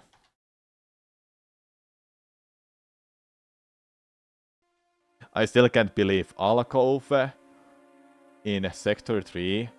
Both of those items in Alcove room, upper and lower items, they were both ice and ice beam.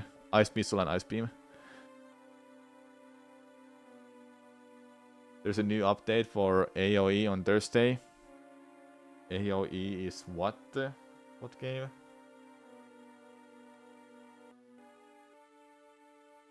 And hey, Deparn, what's up?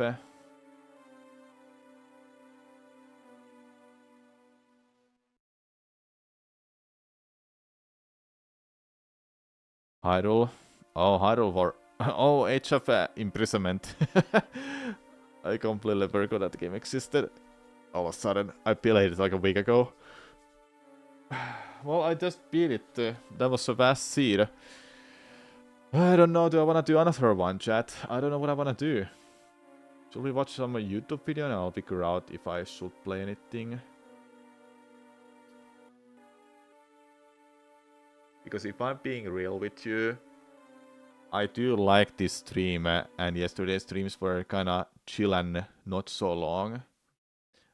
And I did mention that I didn't sleep too well last night. And I was seeing, during my work, I was seeing like almost nothing in certain times in the middle of my vision, which is blind spots. I'm basically meaning that my eyes are direct.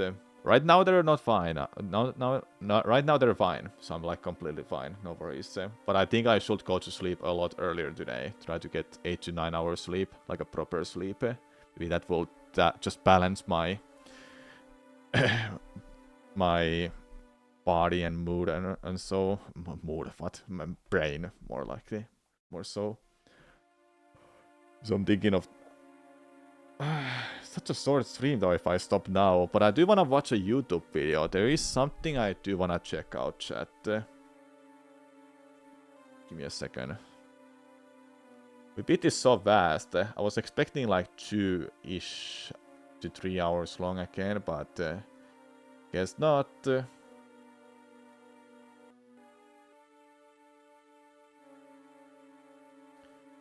There is a video from Abusoft or Carl Jobs called Clueless Speedrun Cheater Gets Exposed Live on Stream. But Abusoft is about that same topic. Should we just check out this? He uploaded this video like an hour ago. This is from Carl Jobs.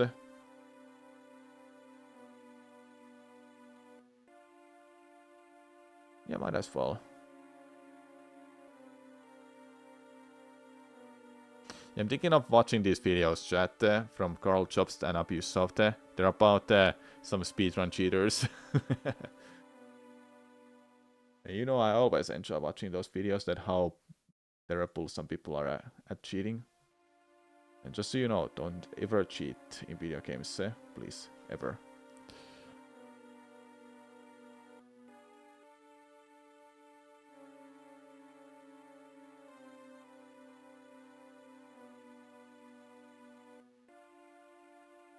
Yeah, I'll do that.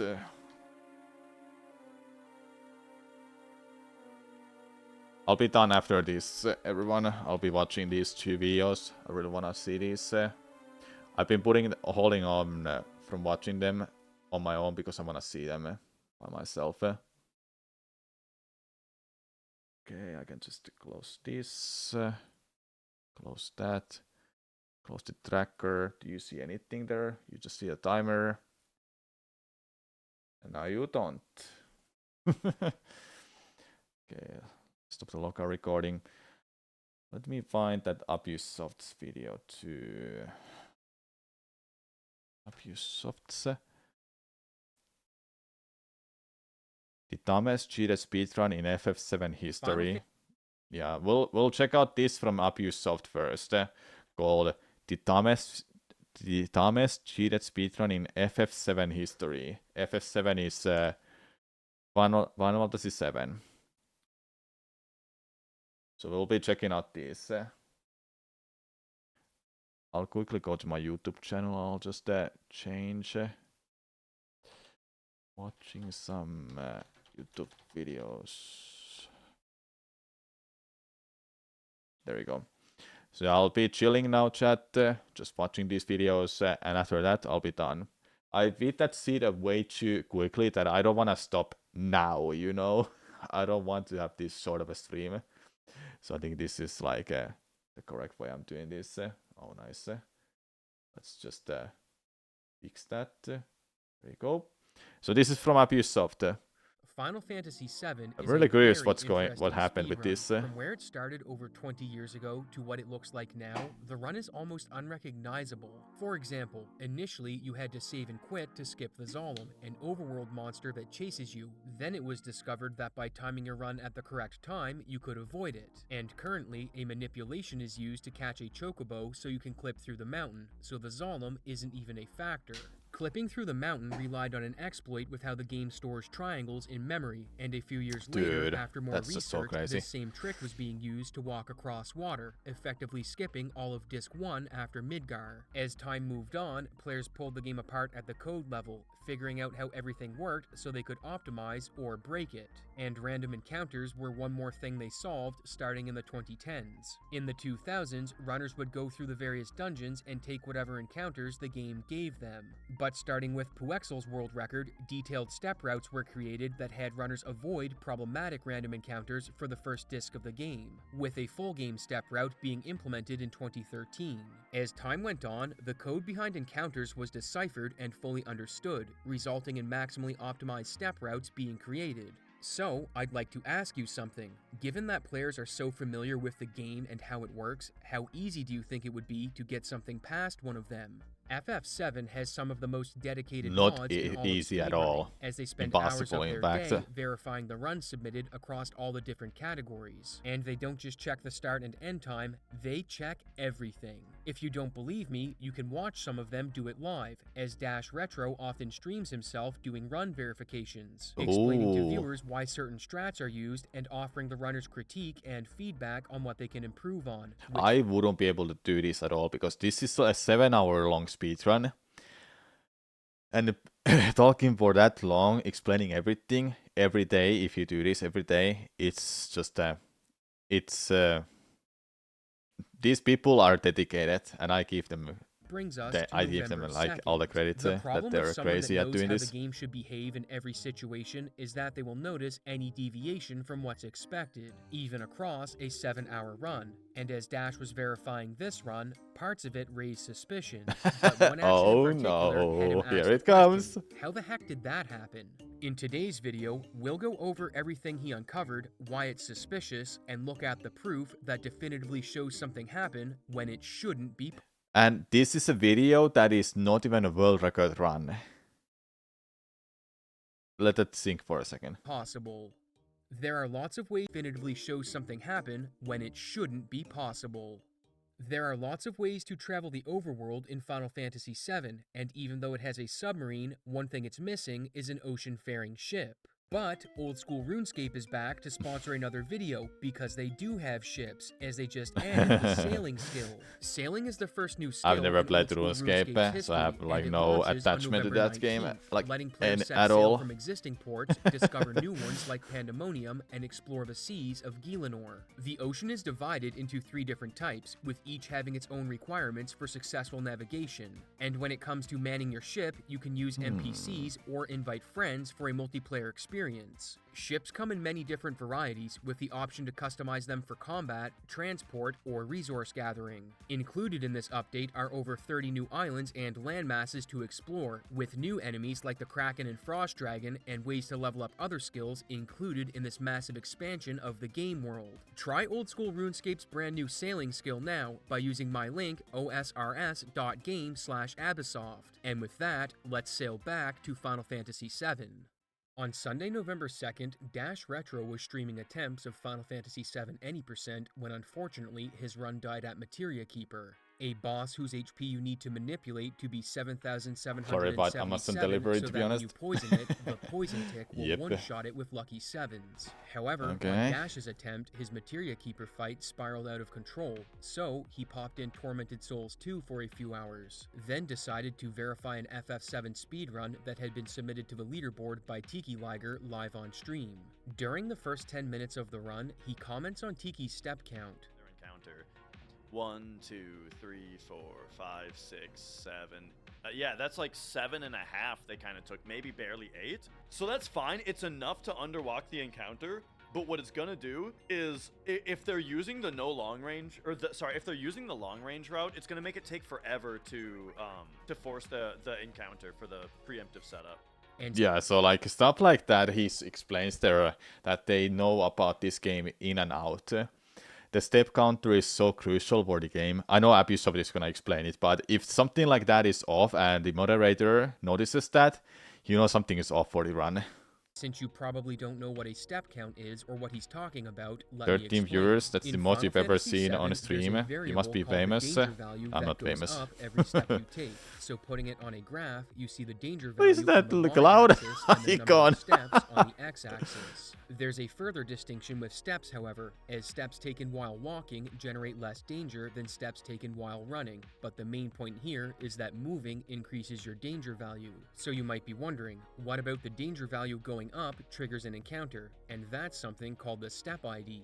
This is the code for random encounters on screen, and rather than explain each line, all you really need to know is that eventually it looks at a random table that actually isn't all that random. In fact, it's hard-coded into the same order each time. So earlier, when we saw Dash commenting on Tiki's step route and how it would play out, he wasn't speculating, as Tiki is using the same step route that Dash uses in his own runs and has even made tutorials on. So, he knew exactly what Tiki had to do in order to stay within the bounds of the step route. To show just how much Dash knows about the step route, here's Tiki's Shinra HQ section. There are two different ways to go up the building, the elevator or the stairs. If you take the elevator, it has to stop at 3 to 6 floors, but with a complex manipulation, you can avoid stopping at floors that give encounters. If you're not doing the manipulation, you'd instead take the stairs, as an unmanipped elevator has the chance to kill your run. However, if you do this, your step route needs to change, and here's Dash explaining this as he verifies the run.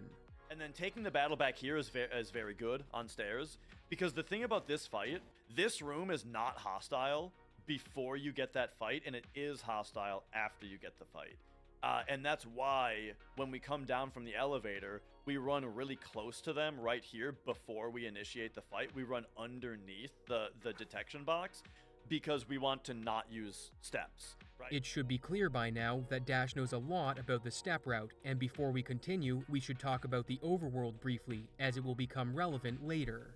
While overworld encounters can be manipulated, they require some extra setup, like precise camera angles and starting them at specific in-game times. So it's very obvious when they're being used, and the only world map manip Tiki uses is one to catch a chocobo, and not long after, he's back into dungeons. Going into the first Genova fight, everything looks good, as Tiki executes the step route to get a preemptive attack, where the boss is facing away as the battle starts. Another important aspect of this run is using Cloud's Braver limit enough times to level it up, and Dash notes that Tiki could have executed one of his turns better in that regard. So right here, Red just threw a grenade, but Cloud is bravering. So Red's ATB is about to fill. Here's the deal.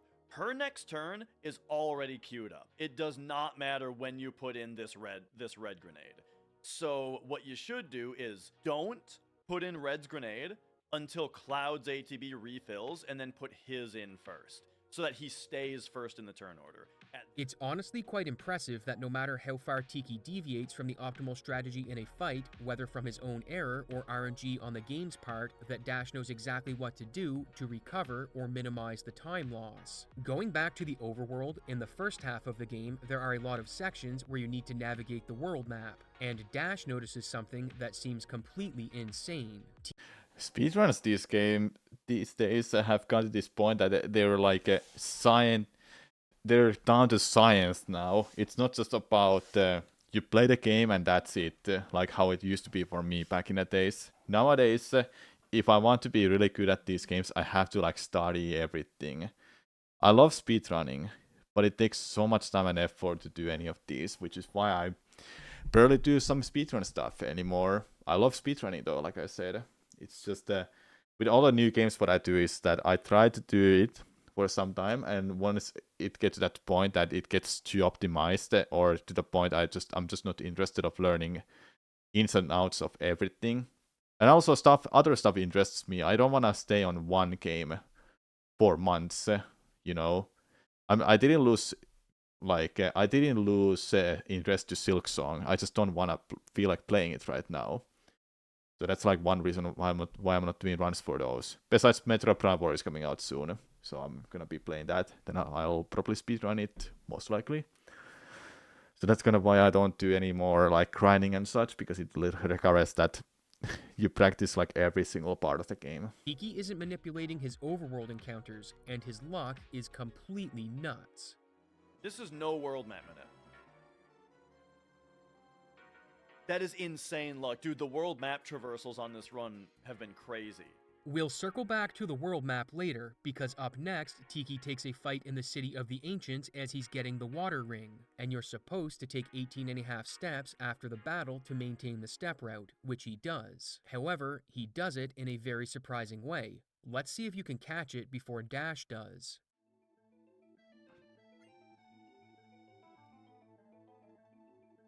Okay. Tricky to walk behind stuff, but it's good to do. In this clip, he starts Cloud's walk behind the log when he's not in view, which makes it very hard to count how many steps you're taking since you can't see the animation.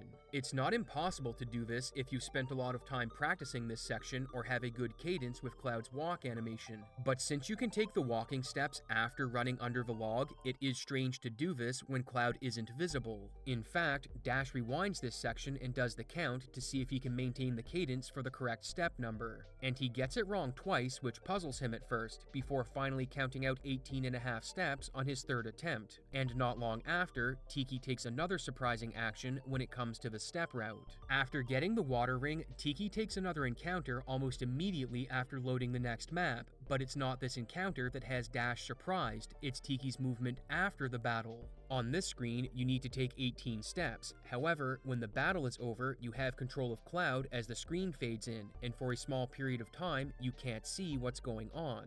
Tiki starts moving as soon as he has control of Cloud, which is called buffered movement and isn't commonly used here, as even high-level players will run out of the encounter until Cloud is visible, then take the walking steps. So it seems a bit out of place for a runner that's 40 minutes off world record to be using buffered movement, and Dash even has trouble counting the number of steps Tiki takes himself. 3, 4, 5, 6, 7, 8, 9, 10, 11, 12, 13, 14, 15, 16, 17. And then I wonder if it starts differently though, because I think 17.5 might be fine here. At first, he notices that Tiki only took 17.5 steps, so he recounts them because he's not sure how many steps were taken while the screen faded in.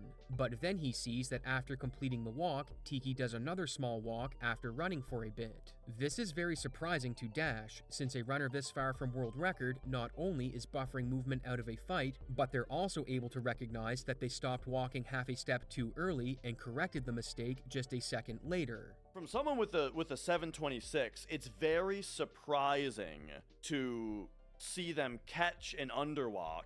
First of all, to buffer movement out of a fight, then realize that they underwalked and make up for it. Recognizing that you underwalked on steps is really impressive for a runner that isn't in record contention, and the next thing I want to highlight is the fight with Genova after Aerith dies. Oh, what happened because here? Dash notices something done suboptimally. We've thrown a grenade on Tifa. Both of their ATBs are gonna fill. So we're bleeding time right now, because right here you're supposed to immediately go into Tifa's menu to hold time. But we see that doesn't happen. They're waiting for the animation to be over to put in the death blow, which is why now we get this much ATB bleed as well. In Final Fantasy VII, there's something known as weight tricking, whereby setting the menu option for the ATB bar to wait, the party's and enemies' ATB bars won't go up while you're in a menu. This means that while long animations play out, you can open a menu to stop the enemy from gaining ATB and taking actions against you, and Dash notices that Tiki misses a chance to do this. During this animation, this is when you exit, switch to death blow, put it through, go into Cloud's menu. You do all of that right now, because this is when the animation is holding time. It's a bit odd for someone this far off the record to be exceptional at the step route and then miss small actions like this that are potentially run-ending. But it's entirely possible Tiki spent time practicing the step route at the expense of learning the optimal route through boss fights. Let's keep going through the run to find out. Dash notes that Tiki is behind on steps, and this is a key concept when it comes to a step route, so let me explain what it means. Let's say the optimal step route has you move from point A to point B in 100 steps, with an encounter occurring occurring on point B, but during your run, you deviate from the route by a few steps. The encounter is still going to happen in the same number of steps, but now it's going to occur on point B2. So being behind on steps just means you've been sloppy with movement and will get the forced encounters earlier. You might be thinking that if you end up taking extra running steps, you can mitigate it by walking, since those generate less danger. However, this isn't the case, as walking and running steps both put you closer to an encounter, so taking extra walking steps would just put you further behind and make the encounter happen even sooner. Looking on this screen, he notes that Tiki has taken some steps he didn't need to, like on this chest where he runs one step to open it when you don't need to take any steps at all, as Cloud is in position to open it after jumping, and with the extra steps taken, Dash theorizes that the next encounter will take place before he leaves the screen. So I would be surprised if this battle doesn't happen in this screen. Hello, It might be history. close, but yeah, there you go, as expected. This is really rough for steps. We're getting towards the territory of steps being dead. Tiki is so far behind on the step count that Dash says he's in the territory of the step route being dead, and what happens next really puzzles him. 1, 2, 3, 4, 5, 6, 7, 8, 9 and a half. 9 and a half. I feel like you have to do more steps than that. 1, 2, 3, 4, 5, 6, 7, 8, 9 and a half. Am I crazy, or do you have to do more steps than that if you're that far back? We'll circle back to why the steps are important in this room in a bit, because right after this, Tiki has another single encounter segment on the overworld. I swear, if this is a one, you have to manip for a one encounter traversal. I feel like this is getting weird.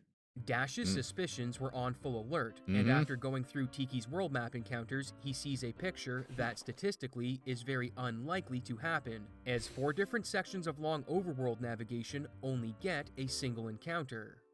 The ones in here that are kind of crazy to see in one run. The ones to see in a single run are these 4. These are in the middle, kind of lucky. This is expected. This is expected. These 2 are in the middle. The 4 with the stars are kind of crazy.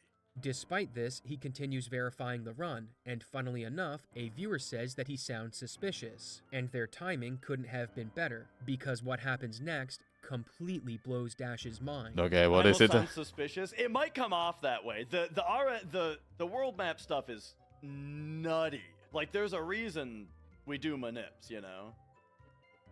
And this is one of the reasons why they also verify all of the runs by looking at them. So, Okay, you know? okay, what is it happening here? This is crazy to get this fight right here. Call me suspicious of this. Analyzing the movement, he thinks that the steps Tiki took shouldn't have resulted in getting an encounter where he did. So, he opens up his own copy of Final Fantasy VII and tries to recreate what he saw. He recreates the step ID Tiki was using and gets the same encounter just before entering the cave, then takes the same 9.5 steps in the cave that Tiki did before going to Icicle Okay. and doing the snowboarding segment. It's worth mentioning that when you're not in a dungeon, your danger level is saved and won't increase until you enter a dungeon again, which means the overworld, snowboard minigame, and town maps don't affect the step count. Okay. After getting to the Great Glacier and entering the dungeon map, Dash recreates Tiki's movement, and what he's expecting to happen is for a fight to occur on the first 4 screens. Yep. And lo and behold, he gets one on the 3rd screen, well before Tiki had his. Are we actually doing fine? No, there's a fight right there. Not wanting to jump to conclusions, he says that he might have been slightly off on the step count, so to verify his hypothesis, he opens up Big Shoes. Oh my Big god. Shoes is a tool created by a Zephyr This is that going so visualizes far. your step count and shows you when encounters are coming up. The green line shows what will happen if you walk from your current position, with the blue line These showing nerds. the same for Dude, running steps. I'm telling you, these people know every in and out of the game. So, like, the fact that he catches this and all the other moderators can catch his is just nuts. If a line goes under an encounter's danger value, It's not you'll honestly avoid too it. surprising So as when they long as know you're under the everything danger and they value buy of this. the encounter when you arrive to it based on your step ID, you won't get the fight. Ace created this to help with routing in the 100% category, but it also has applications with finding better step routes and as a visual indicator for practicing step routes. But in this case, Dash was going to use it to verify Tiki's step route and why the encounter came later. You might be wondering how we know that Big Shoes is accurate, and that's because it reads values directly from the game's memory. So, as long as it's set up correctly, it's hooked right into the game as it runs. However, Ace did tell me there was one case where Big Shoes doesn't get things correct, and that's in the Shinra Tower, where the map starts off with one danger value, then increases it after Genova breaks out. So, it's not entirely accurate for that room after Genova escapes. But Ace checked the rest of the game, and that room is the only one that uses different danger values at different times. And the rooms we're concerned with in the Great Glacier don't change their danger value. And to help understand why Dash got suspicious, it's time to explain what's going on in this room.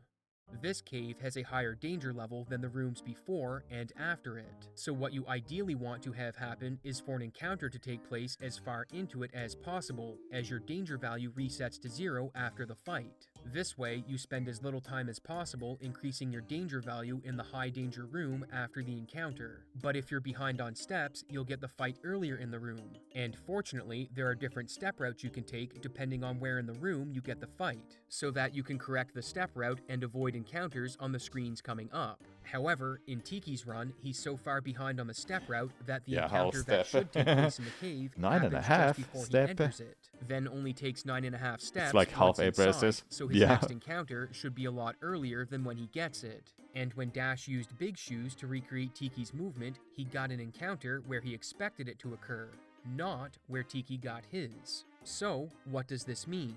Well, if the game behaved as it was expected to, which is what happened during Dash's recreation, there would have been an encounter on this screen near the end of it. And if you get that encounter, it pushes the encounter Tiki got further into the step route, as the danger value would have reset. This puzzled Dash, so he looked through the Great Glacier section in Tiki's run to see if he missed counting some steps, only to find that everything lined up with what he initially thought. He then goes back to the high danger room and experiments by taking different step counts in case he miscounted. But no matter what he did, he couldn't avoid the encounter on this screen that mysteriously wasn't present in Tiki's run. It didn't matter if he took 9 steps, 9.5, or even 10 steps, he still got an encounter that Tiki somehow avoided. On further investigation, Dash wanted to know how many steps it would take in the high danger room given Tiki's step route to avoid the encounter, with 12.5 being the number needed. And since Tiki took 9.5, or 10 if you're being generous, there were 2.5 to 3 steps he needed to take that aren't observed in the run. This got Dash curious about the overworld sections Tiki had exceptional luck on, and looking back, it was quickly determined Tiki wasn't using overworld manipulation strategies. At this point, Dash says that he can't verify the run and goes into what he thinks is going on. So, if we get into, okay, if I think that this run has foul play, what do I think it is? Not splicing. I don't think so. I think that what we're seeing could very easily be cheat engine. I could see world map fractions getting frozen, danger getting notched down a couple hundred. I could see like runner is able to see the step graph, and so when it updates, they know that they need to notch their danger down a little bit in order to not get a certain fight. After streaming for 9 hours, it was getting late, so Dash called it a night and downloaded the VOD, promising to pick up his investigation the next I think day. in one video And what he's do you think mentioned happened that house. between then and his next stream? Between me ending my stream and me starting my stream today, the run has been deleted off of the FF7 leaderboard submissions. It is not here anymore. Not only did Tiki delete the run submission he made to the leaderboard, he also deleted the run from YouTube. We look up the user, we find their YouTube channel, and go to their YouTube channel. The video itself is also deleted. Why the submission and video were deleted we don't know, but it is strange that they were removed after Dash became publicly suspicious on stream. And he spends the first hour of this stream recapping what happened yesterday, mainly that Tiki likely had Big Shoes open so he could see his step count, and then edited his danger value in RAM to avoid an encounter without having to take more walking steps. Let's say you're skeptical, however, and think Dash may have missed counting some steps. Well, if you did take the 12.5 steps required to avoid the battle, the next encounter would take place even sooner, as your step count would be higher from the extra steps. Here's Dash once again. If you were to take 12.5 steps, which is the amount that you need to take in order to avoid that encounter, it doesn't just mean that what we see in the video would even occur. It means that we're underwalking this battle all the way back here instead of up here. And it means that the battle that we do get, are you guys ready for this? It means the battle that you do get, that we're supposed to get, happened on this screen. Because now we're so far behind from taking 12.5 steps. If someone were speedrunning the game with Big Shoes open, they could see when their encounters were coming and what steps they'd have to take to avoid them. And the behavior we saw in Tiki's run would make sense as explained by Dash. They saw, oh, I underwalked that encounter, pop up to my RAM editor, take 200 danger off real quick. Just pop 200 danger off real quick. No way. And then there you go. Now we don't hit that encounter. And so then that is what produces no battle here and a battle here. What he's saying makes perfect sense. If someone was looking at Big Shoes, they'd see the next encounter coming up while they were in the high danger room and walk accordingly. But what they really should have been concerned with was the encounter after that one, since it requires additional steps. You're gonna to take the avoid. plunge and traders, Since which Tiki was one now or going to two? get this encounter, but it didn't Cool. happen, and he didn't take You don't extra really steps need to make switch sure it one didn't anymore happen. What he when you have likely two. did was lower his danger value in RAM, thus avoiding the encounter. Looking back at the other sections in the step route Dash was surprised about, they now made perfect sense. Since if Tiki had Big Shoes open, he wouldn't have to see how many steps he was taking behind the log, it would just tell him. The same thing applies to the fight he buffered walking steps out of as well. When Cloud is moving before the fade-in, you wouldn't need to guess or even have a good rhythm for counting steps, since Big Shoes is just showing you how many you need to take. And if you stopped walking early, you'd immediately know and could correct on the fly. Dash admits that without visual evidence, it's not possible to prove that Tiki was using Big Shoes, but since there's definitive proof that the funny, game the should only time you generate buy an any encounter on Switch this game is because screen, of and in Metroid? Tiki's run it didn't, I it is see. definitive that something is going That's on why here you that bought shouldn't Switch. be. To show how I easy it wanted would be remastered. to edit RAM values and manip encounters, Dash fires up the Duck Station emulator, goes to an overworld section, takes an encounter, then checks a box that freezes the RAM value responsible for generating world map encounters, all while navigating with his left hand, something very easily done while running the game. And once you're finished that section, you just unfreeze the RAM value so nothing else in the game gets messed up. This would Damn. explain Tiki's insane overworld sections, unless he was just incredibly lucky. So, Dash went through the effort of recreating Tiki's overworld from Midgar to the Chocobo Ranch by replicating his movement at the in-game times Tiki would have started that section on. And to his surprise, everything checked out. Wow. So that one's legit. Very interesting. Wow. Checking all of the overworld sections wouldn't be possible, since you need the in-game time when the world map is initialized. So, Dash started looking at spots further in the run, but before he got very far, someone in the chat had some news. Oh, wait a second. You're telling me there's an update. If we were to go to the FF7 leaderboard, and we were to go to No Major Skips, and find their run... Oh! Not only did Tiki Liger remove his videos, he also left the Final Fantasy VII Discord and many other speedrun-related Discords. He's also a moderator for some games on speedrun.com and holds world records in other games, but even those videos were pulled during Dash's stream. I tried to reach out to Tiki Liger and ask about his Final Fantasy VII run, but he never returned my messages. And the videos he set to private didn't stay private for long, as Tiki completely removed them and deleted his YouTube channel later during Dash's stream. So it looks like the channel is deleted now. Before everything, remember what I said. How I feel about this, once again, is this was low effort cheating, which means that, again, I would not have been suspicious of every one of their runs because this cheat was so low effort that it's the kind of cheating that you can't do with, with like actual hardware runs. Now they do not have the chance. They do not have the chance now to have any of their runs be proven legitimate because they're all gone. Looking deeper at his speedrun profile, there's a Final Fantasy VIII run he submitted that was rejected, with the reason being that he loaded an older save not created during that run. This may have been a mistake, as I'm told you do need to reload your save for the manipulation that's taking place. But it is odd given that we now know something wasn't right with Tiki's FF7 run.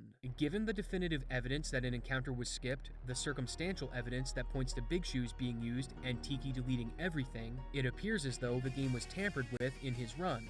But if that wasn't enough, Dash found even more evidence. Rather than tell you about it, I'm going to send you to his video, and I'll see you in the next exciting episode of Abysssoft Z. Dude, like low effort cheating. Alright, dude. It is so crazy how he just decided to start watching a one run of like someone with 720-ish time or something for FF7. We'll be watching this next, by the way. And then they were like, Hello, you absolute. they were like, this step count is not correct, but I will keep watching.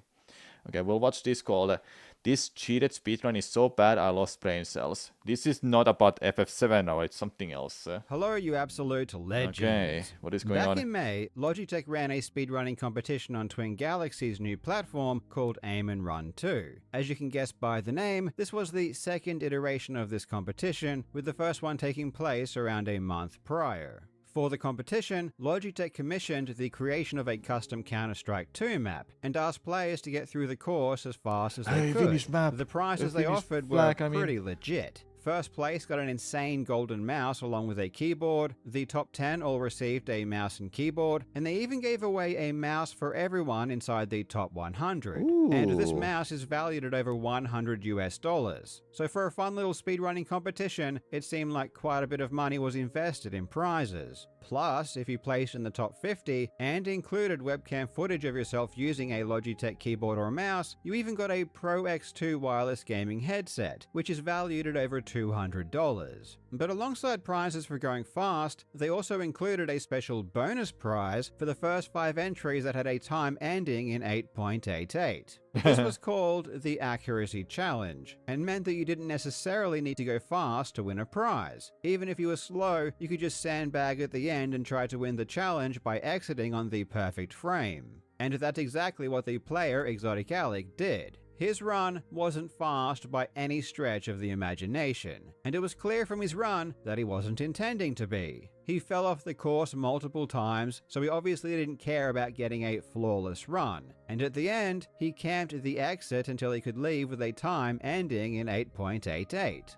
Exotic Alec was the first player to win the Accuracy Challenge, but strangely, he was the only player that seemed to go for this special prize, which is definitely not typical. Normally with a challenge like this, people scramble to win it because it literally doesn't matter how fast you are, and ending with 8.88 is possible at any speed. You could take minutes to reach the end and still win the prize if you were one of the first 5 players to submit their eligible run. So naturally, people gobble up these 5 prizes before doing anything else. And then, people started to realize that winning the Accuracy Challenge was a bit harder than they anticipated. In fact, it almost seemed impossible. Try as hard as they might, no one else could beat the course with a time ending in 8.88 seconds. Something was very, very wrong.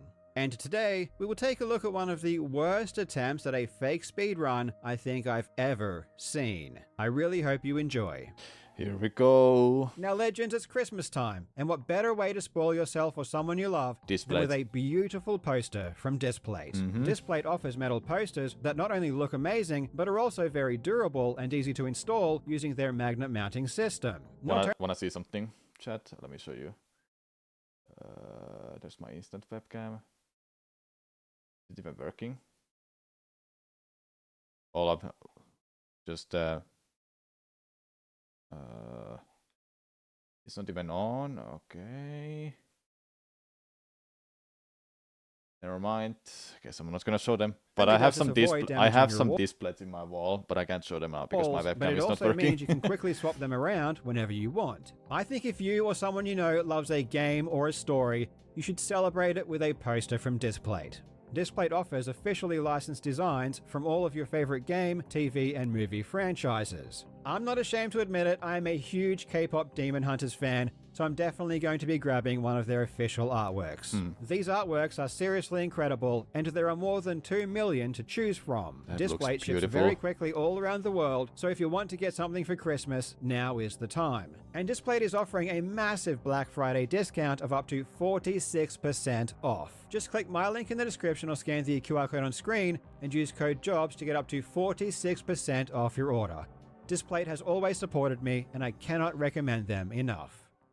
Display is Despite awesome. Exotic Alec winning the accuracy challenge within the first day of the aim and run competition launching, no one else could manage to do it. And it turns out there was a very good reason why. A day after the competition began, the user Double Casu posted a message to the competition page claiming that getting a time ending in .88 wasn't possible, saying, "It's not possible to get a .88 time because the game is 64 tick, meaning each tick occurs every 15.625 milliseconds. The closest time to .88 are tick 56, 875 milliseconds, or tick 57, 890 milliseconds. And it's true that Counter-Strike 2 does run at 64 ticks per second. They do have a sub-tick system which can interpret inputs at more than 64 ticks per second, which affects movement and shooting and other actions that require inputs. However, it seems that with the in-game timer, it is stuck at 64 ticks per second, which means that ending in .88 doesn't appear to be possible. So if it's not possible, how on earth did Exotic Alec beat this challenge? His run seems pretty legit. It even has a webcam showing his keyboard. And as we all know, if you show a webcam, it's basically impossible to cheat. Well, the answer is as dumb as you might think. Yeah. I will play the end of his run, and I want to see if you can notice anything weird or out of place.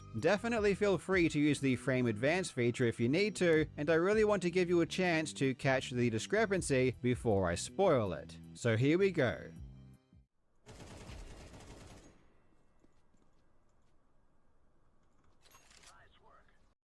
Let's see.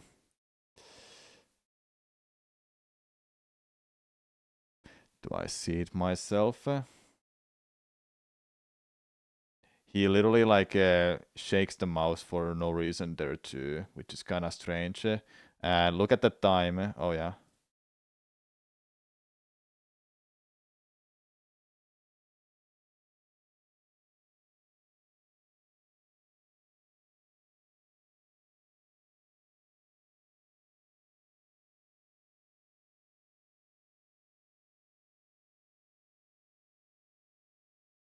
Aha. Aha. We cocked it. We cocked them red-handed. Yeah, so they just changed the number. Like, look how down it is compared to the other number. Like, what the hell are you doing, man?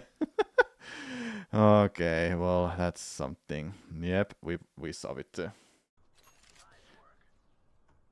They literally, what they're doing is, I don't think I can zoom to it. No, I can't zoom to it, unfortunately. But they just changed the number there.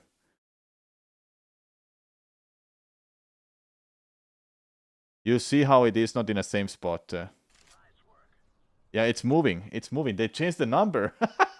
Time going down is quite obvious. Not only that, but they changed the number. Like, let me go back. Like, look.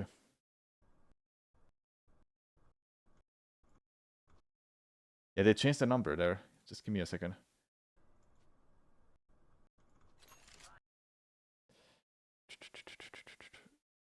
Give me a second. Let me get it back.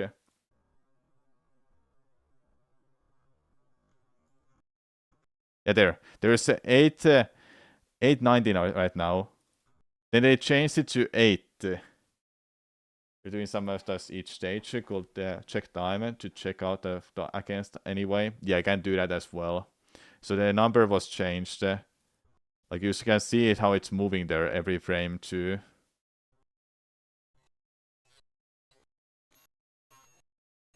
Yeah, like you see how it's moving? That's really low effort cheating. Yeah, it is. And even then, even if this was cheated like that, they can just check their times and just add them up. Because if they do this low effortly, this cheating, they can just add the times and see, oh, it's not right.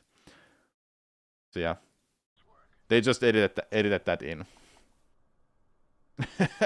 So dumb. Now, I do have to admit that when you watch this at normal speed, it doesn't look anywhere near as stupid as if you go frame by frame. But the issue with the run is the timer that is showing on the wall. When he finishes the run, the timer actually stops at 0.89, before mysteriously going backwards to 0.88. Yeah, we noticed Then it. we can see that the timer is clearly edited when he moves around, and it becomes really obvious when he pulls his gun out. The 8 ends up appearing in front of his hand. So what Exotic Alec obviously did is copy the number 8 and paste it over the 9 that was actually there. This leaves me with so many questions. It's obvious that this person spent a decent amount of time and effort to add in this 8, given that he's moving the screen around a fair bit after triggering the exit. This would have required him to go frame by frame and move the 8 to the correct position for every single frame.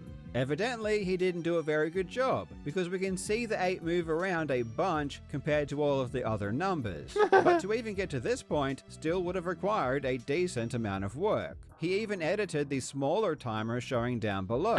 But if he was going frame by frame to make sure the 8 was in a reasonable position, how on earth did he allow the timer to show 0.89 for 2 frames before going back to 0.88? I don't know. Why wouldn't he correct those 2 frames as Would well? be less It effort, makes just no do it- sense it's to let the speed timer run. show Yeah. 0.89 if you're just going to go back to 0.88. And this error happens on both timers, both the one on the wall and the smaller one showing down below. It's really, really bizarre. And if you're going frame by frame, why would you let the 8 show in front of your hand when pulling your gun out? I can understand that it would be pretty tricky when the number was only partially obscured, which it is for several frames. So to make that look good, you would have to mask the 8 so that only half of the 8 is showing. This would require a bit of extra work, but this is only for a few frames, so it probably wouldn't be too bad to do relatively convincingly. On this frame, however, the hand is completely covering the timer. There is no excuse for the 8 showing here at all, and all you would need to do is just not show anything. Why would you leave the 8 here if you're editing each frame and can clearly see that the hand should be obscuring your vision of the timer completely? I just really Yeah, like I'm an editor as well. I would have easily done that. Like cannot so understand stupid. how this possibly Such a low happened. effort But editing. you know what makes this really, really stupid? It's the fact that he switched weapons and covered up the timer with his hand for no reason whatsoever. This was completely unnecessary. Maybe he thought the moving objects would make the fake timer less obvious, kind of like the way a cat is distracted by a laser pointer, which could also be why he shook the screen around after finishing the level as well. Though in reality, the shaking of the screen just makes the editing so much more challenging.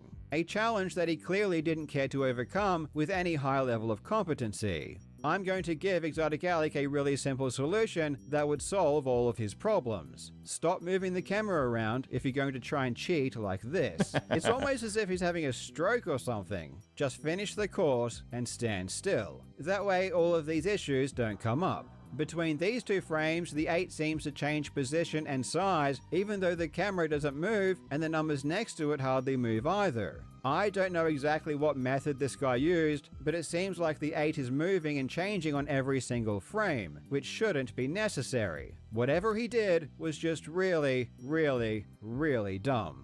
You know what's really funny though? Clearly, he did finish the level at 8.890, and then edited the timer afterwards. But shortly after it was realized by the competition organizers Logitech that 8.88 wasn't possible, they updated the challenge to require players to finish with a time ending in 8.890. Which means that if he had just uploaded his run without doing any of the editing, he would have ended What? Did I hear that right? They changed the rules because it was impossible to get 8.88 to 8.89.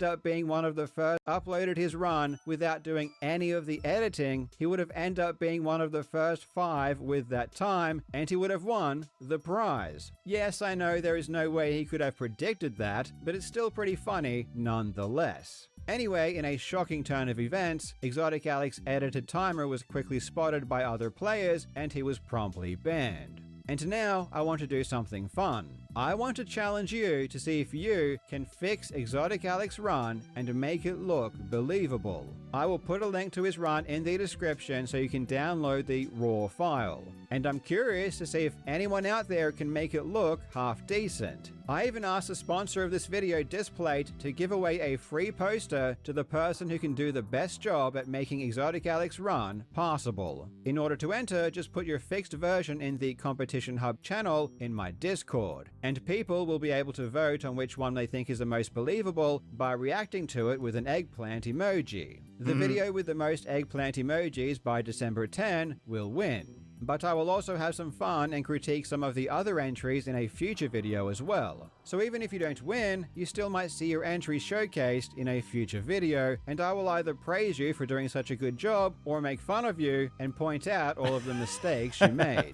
So even if you don't win, we still might have a lot of fun with your entries no matter what. I wish you the best of luck trying to fix Exotic Alex's terrible editing, and I'm really excited to see what you manage to pull off. Thank you so much for watching, you legends. I hope you're having a fantastic day, and I will see you in the next video. I honestly won't be able to do that. I do my videos, I edit all of my videos, and I've been learning stuff like that. So I might be able to do that. I might just see if I can do it. Give myself a little bit of time. If not, then I'll give up on it. It would be fun to just see if I can make it to work and believable. Either way, chat, I think I am gonna be done. It was a fun stream. A little bit longer now because I did Metroid Fusion Randomizer. I beat it in less than 2 hours. Then we watched these videos and now we're here. So yeah, I'll see you tomorrow everyone with the Metroid Zero Mission Randomizer. That one I'm less familiar with, so I'm not too sure how that will go. But hopefully it will be fun. So yeah. Thank you so much for watching, everyone. Let me find you someone to raid you to quickly. Who is playing? Is Babsia streaming still? Yeah, Babsia has a run going on. He's doing 1-star blindfolded. I'll send you there. He's on a run, so he can't see your messages, but go and enjoy the stream, and I'll see you tomorrow, everyone. I appreciate your time watching me. Bye-bye.